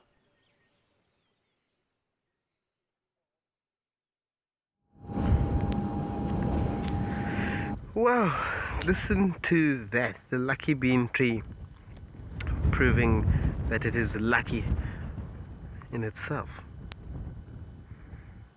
As you can see, we have made it back to our mama rhino and a little baby, and they're still out in this kind of little open patch, but they've been joined by some starlings. Ooh, what have you heard?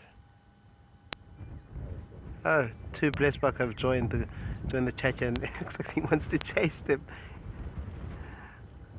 No, these blessbuck, they probably want to move off.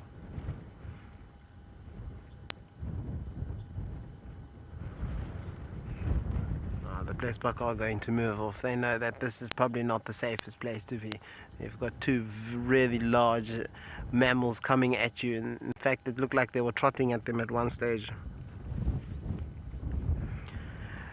When you look at the skin of a rhino, obviously this is more or less the color of them, but you can also see at the top on their backs, it's like a little section where there's no mud. Jerome wants to know, do rhinos have a similar teeth structure to elephants? Jerome, I mean, somewhat similar, but not quite the same. Not quite the same. They don't have these rows that push through the same way that the structure of an elephant. The elephant's teeth structure is very unique in the way that teeth come from behind and push their way forward. And you can obviously, they get these 6 sets of these teeth that slowly push forward as they get older and older and older until no more teeth are there, until pretty much everything is grinded down. So not quite, but they definitely chew in the same way at least. But white rhino obviously primarily only eat grass, unlike the black rhino, which is a browser. So they browse and graze at the same time, whereas white rhino doesn't necessarily browse at all, which is eating off the lives. Now, you would think such a big animal would sweat an awful lot of fluids out of their bodies. But the truth is, rhinos can't actually sweat. They don't sweat in the same conventional way that we do, that where water leaks from our pores. To cool themselves down, they wallow in mud, which is why you can see, if you look at the back, you see there's a different colored strip of skin. That's because that's where no mud has been applied. So they've rolled around, but only got their sides and the undersides of the bodies covered in said mud. And they obviously drink water. That also helps them stay cool. And then they sit within areas that are nice and shady, away from the sun, and that does make it a little bit better for them. Now the thickness of the skin is also, it's rather thick. It varies though throughout different parts of their bodies. In some parts of their bodies it can be up to 5 centimeters. Candy, I mean, my eyesight is definitely better than theirs. I don't know if these glasses will help them. I don't know if the glasses are big enough. I'd have to take apart the frame and put one part of the frame on either side of the eye. But even still, I think the eye would be also a little bit too big. I mean, look at the size of that eye compared to the size of the nostril. The nostril's quite big, so the eye is massive. The other day when we were sitting with that black rhino, you could really see how thick the eyelids are, and they're definitely thicker than that of the white rhino. The eyelids of the white rhino are quite thin, it looks like. Are you drooling a little bit there? I thought I saw a little bit of moisture on your lips. It's even got the horn covered in mud. But like I was saying, so the thickness of the skin, it varies from like 1 centimeter all the way to about 5 centimeters in different parts of their bodies. And obviously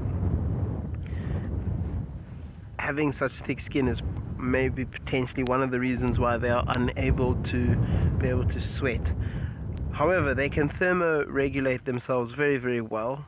When it's cold, they use a lot of the heat that's generated by their organs to help keep them nice and warm. We're going to send you over to Steve, who's having a little look at some wildebeest.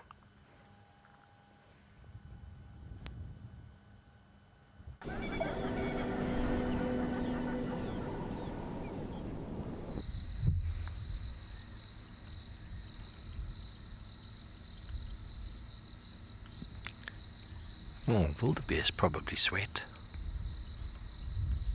Never asked one or never felt one up close, but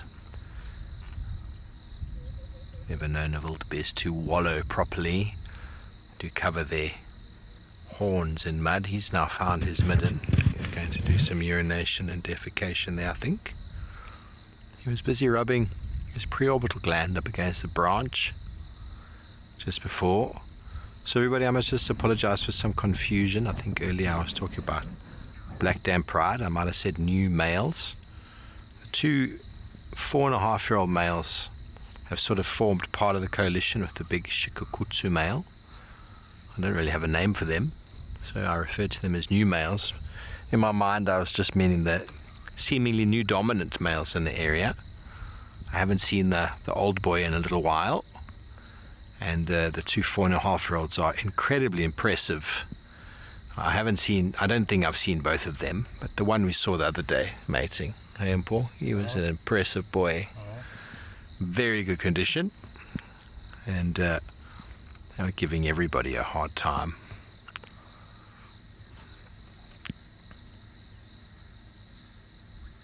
I do apologize for that misinformation if it's come across in the wrong way.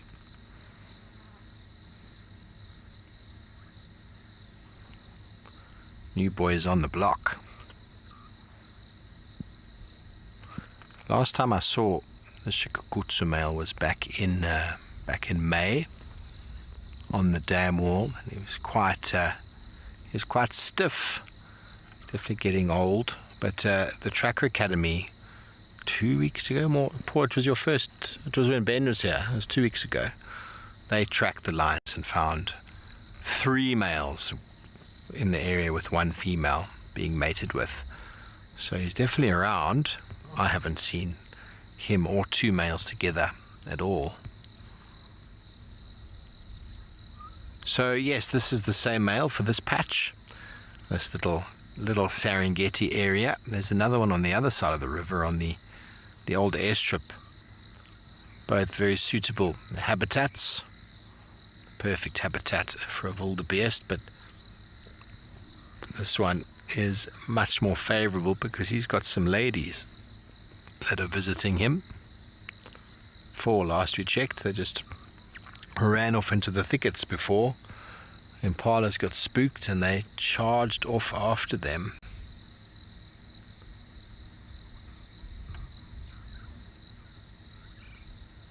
Birchall starling saying goodnight for the evening. And the bubbling casino. And Paul, you're not going to miss my microphone in your ear, are you?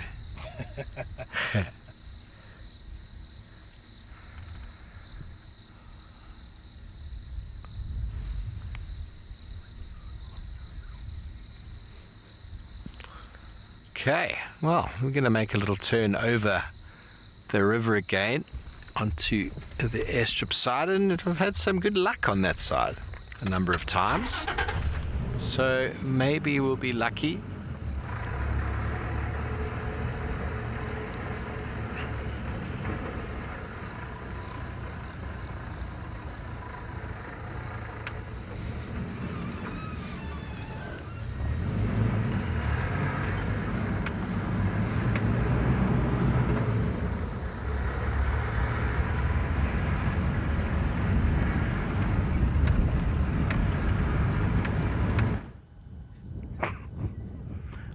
There goes a warthog. Was behind the bush there. Startling our rhinos here. Cheeky chops. The rhinos are going to turn around again and go, what is that? It's just the warthogs. Now, rhinos receive 2 sets of teeth in their lifetime. They get the milk teeth that they have when they are little babies. Basically they lose within the first few, well they use them within the first few months of their lives, and then they get a permanent set of teeth that come in usually they're fully developed by 7 years, but they usually start to come in after about 3 years or so. And that's more or less around the time that they get weaned off. Now, like I said, elephants, their teeth, they move from the front, and they have 6 sets, but rhinos only have 2 sets of teeth in their lifetime. But it's rather interesting. They do not have any front teeth on their upper or lower jaw bones. That's why you see when they're feeding, they majority of the time using their lips to rip that grass off. They have 12 teeth in total, and they will have 3 premolars and 3 molars on each side of the jaw. So they'll kind of be evenly distributed. So 3 molars one side, 3 molars the other side, and they are also somewhat serrated in a sense.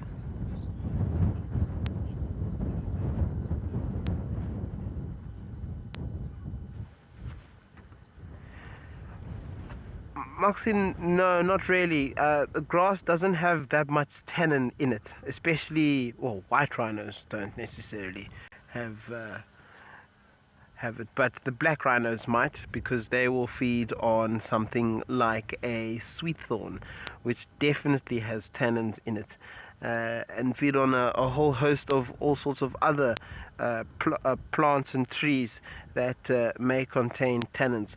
Grass doesn't necessarily contain tannin, and the grass that they're feeding on is usually quite a sweet grass. So no, not really. They don't really necessarily have those microbes. Look at their ears working overtime. These poor guys listening to whatever's around them, and not that they are in danger of being attacked by something.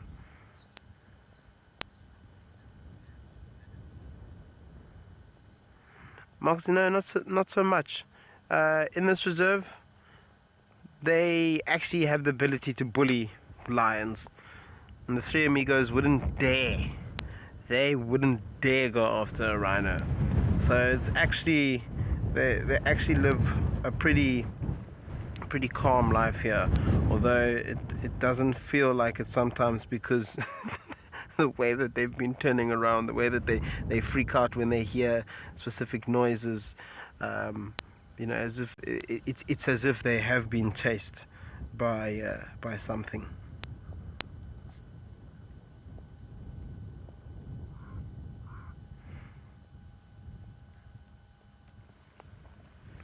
They'll settle down as we go into the nighttime. I'm sure the wind is going to die down, as it usually does, and then that will definitely put them at ease. Now they can hear everything around them, they can smell everything around them. They're obviously not going to be able to see as much because they are colorblind and it's dark.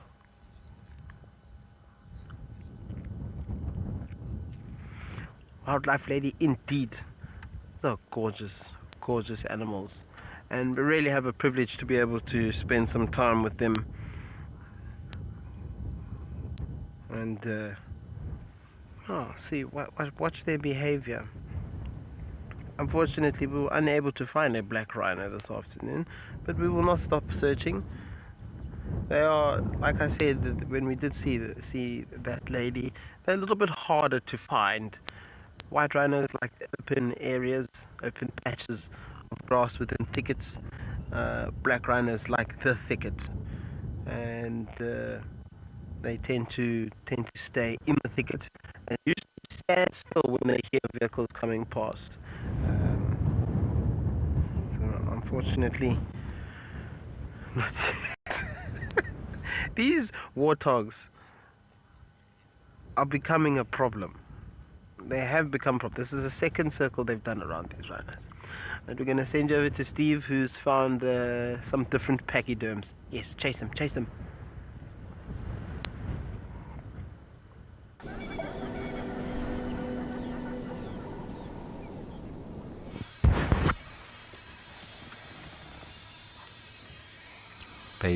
baby rhinos, warthogs. Well, here we have another pachyderm. Also enjoys mud. A unique cooling mechanism of flapping the ears. So, little breeding herd that coming down in towards the river line. As we approached, this female lifted her head and gave me a big head shake, and that was my cue to stop and switch off. We've acknowledged her boundary, and she's relaxed again, tail wagging, feeding, no problem at all, just letting us know, I got children, I don't want you to come any closer. It's a very obvious sign, it's a very obvious way of putting down one's boundaries. It's a visual sign, elephant lifting their head and swinging their big head, and then the ears flapping are also quite easily heard.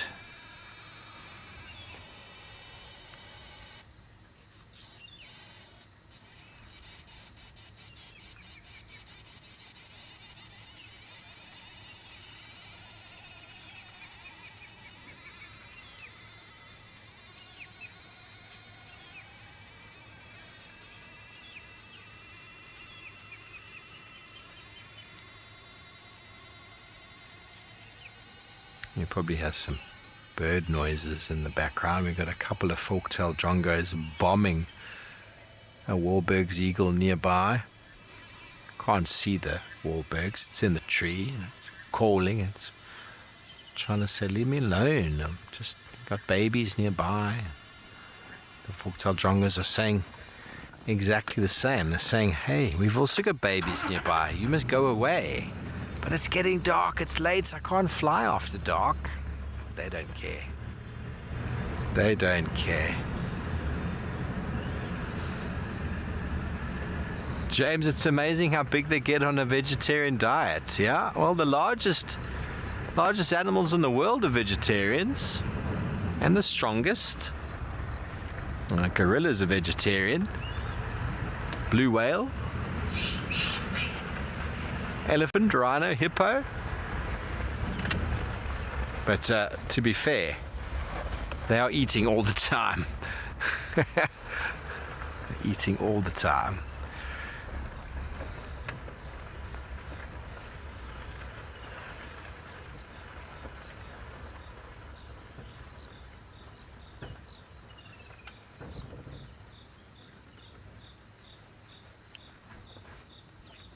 Not the best view, I'm afraid.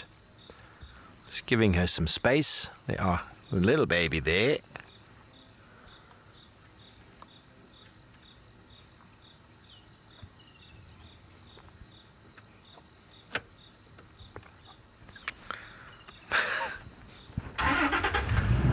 Dylan? I don't know. No, I have no idea whether they're aware of that. I think before modern medicine, before we knew about our teeth, we knew we just got old and then our teeth fell out and that was it. It was different for everybody. I think it's the same for elephants. They just know getting old or getting a bit long in the tooth, short in the tooth, shall we say. And then they know they're just not digesting their food as well. They're not breaking it down as nicely. They start losing condition. And they must associate, you know, I don't know, grinding food with teeth that are jagged versus teeth that are quite flat. You start noticing that you're not getting the same breakdown. But whether they know that they've only got 6, or if they finally get to like 45, 50, and they're like, I remember my mom telling me about this when she was chewing her acacia bark, that it wasn't quite breaking down like it used to. And I was like, but what are you talking about? What's the story? Now when they reach 55 or so, they realize, my teeth are quite smooth and they're not breaking down the way I thought it would. The last molar, the sixth molar in an elephant's mouth, erupts at about the age of 42 to 45. And then it takes the next 15 years or so for that animal to eventually starve to death if they don't die of any other complications. More often than not, because they're not breaking down the bark and the sinew-like products that go in, the dung gets stuck together and they probably get complications in the gut. And I think most people know that complications in the stomach need to be dealt with quite quickly, or it can lead to a pretty untimely demise.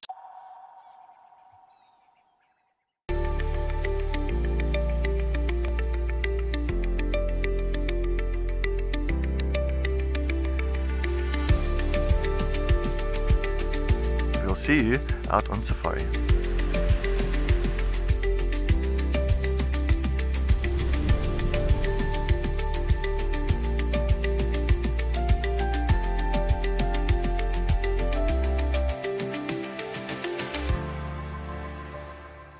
The Wild Earth Impact Foundation is a non-profit that uses the power of wildlife storytelling as a force for good.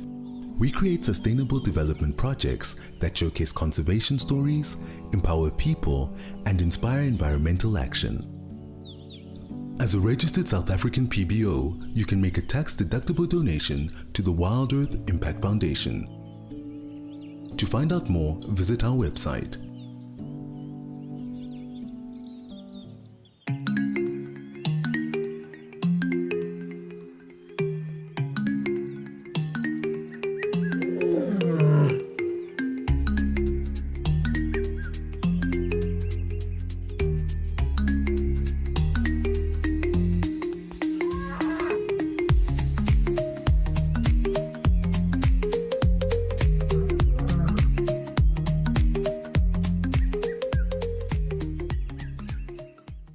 Join our expert guides at dawn for a live, immersive safari as the bush comes to life.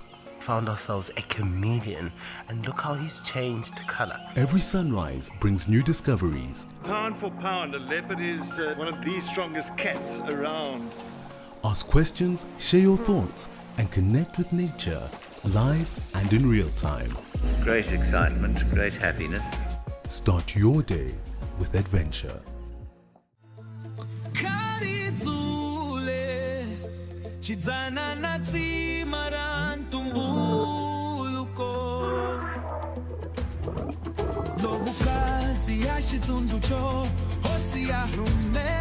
How cool is this?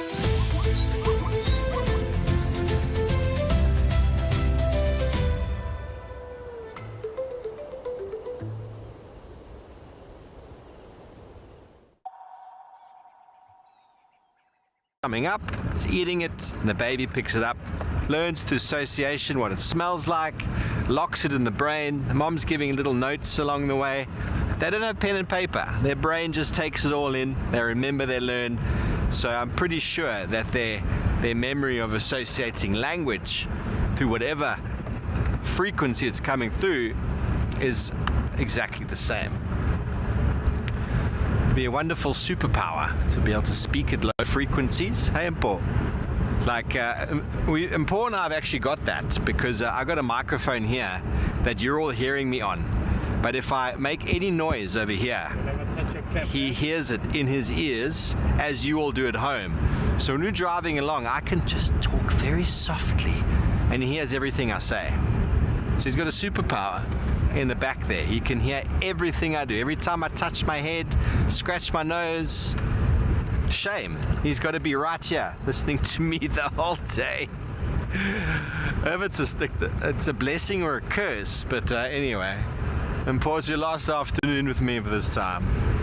You've survived. Well done. Well done. It's been epic though. It's been fun. We've had a jaw. If you've never heard that word before, everybody, in South Africa we say jaw. It means it's been a party. Even though it doesn't have to be a party. It's been good.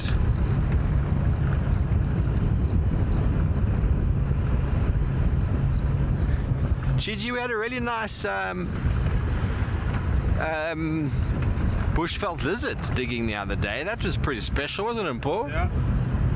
Paul and I have been doing Paul's been doing the close-ups. I've just been talking about the things, but we're doing some amazing close-ups, you know, flower mantids, grasses, a lovely tree frog the other day. The little things have been really, really special. The baby impalas have really not shown up for us. They've been so shy, running at the slightest sound of us. And there's been some really good birds, and not to mention that yesterday Paul and I won the birding challenge. Didn't we, Paul? Yeah. Well, there you have it. Just went out and did what we do, and we won the birding challenge. So I'm not sure what we won, but accolades. I had friends messaging me today saying, "Well done, Steve, I heard you won." I'm like, yeah, we won. I don't know what prize you're getting, but maybe it's in the mail.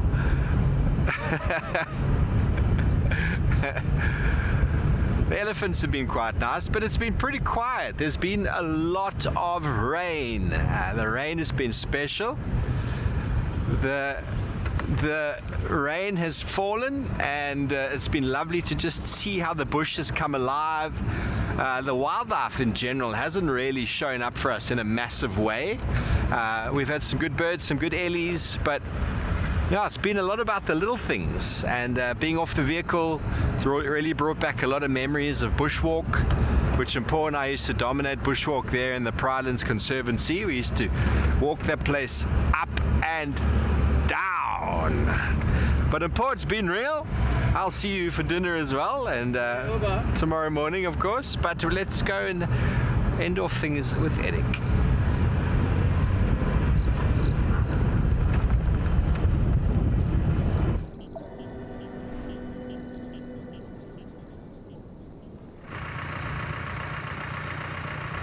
Well, we have left our beautiful rhinos. We left them be. I think they've seen enough of us today. And they were in pursuit of those warthogs. Not that they were going to do anything to the warthogs. I think they were just trying to figure out what it is that they were. They just kept doing circles around the poor animals. And I think the rhinos were just like, what on earth are these little things running around? So they really know. Anyway, we are heading back to our neck of the woods. Try and see what we can find in that particular area for the last sort of moments of drive. Not too sure. Anything can happen. Aardwolf could pop out. Aardvark could pop out.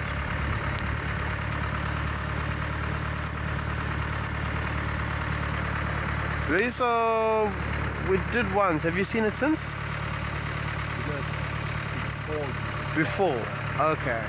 So so Morgan had seen it before I had seen it with him last year, where the cheetah kind of just looked at the lions and then slowly moved away. Then when we saw it together last year, this was now when, I mean, it was so much chaos. We had gone up the road, we'd just seen the cheetahs, then they went into a bush and we'd lost them. We're like, okay, well, let's continue on. As we continued on, we probably drove maybe 300-400 meters, 500 meters max, bumped into the lions, and we didn't know that there was a lion sighting there. So we were like, oh, this is interesting. And the lions were walking in the same direction as the cheetah. So we left the lions, went back to the cheetah, thinking that, well, they're going to bump into each other at some stage. Sat with the cheetah, and to this day, I've never heard a cheetah make this noise, and I've never heard it again. But it's kind of like like when when a house cat is really angry, or it sees a dog, or it sees something outside that it wants to growl at or hiss at.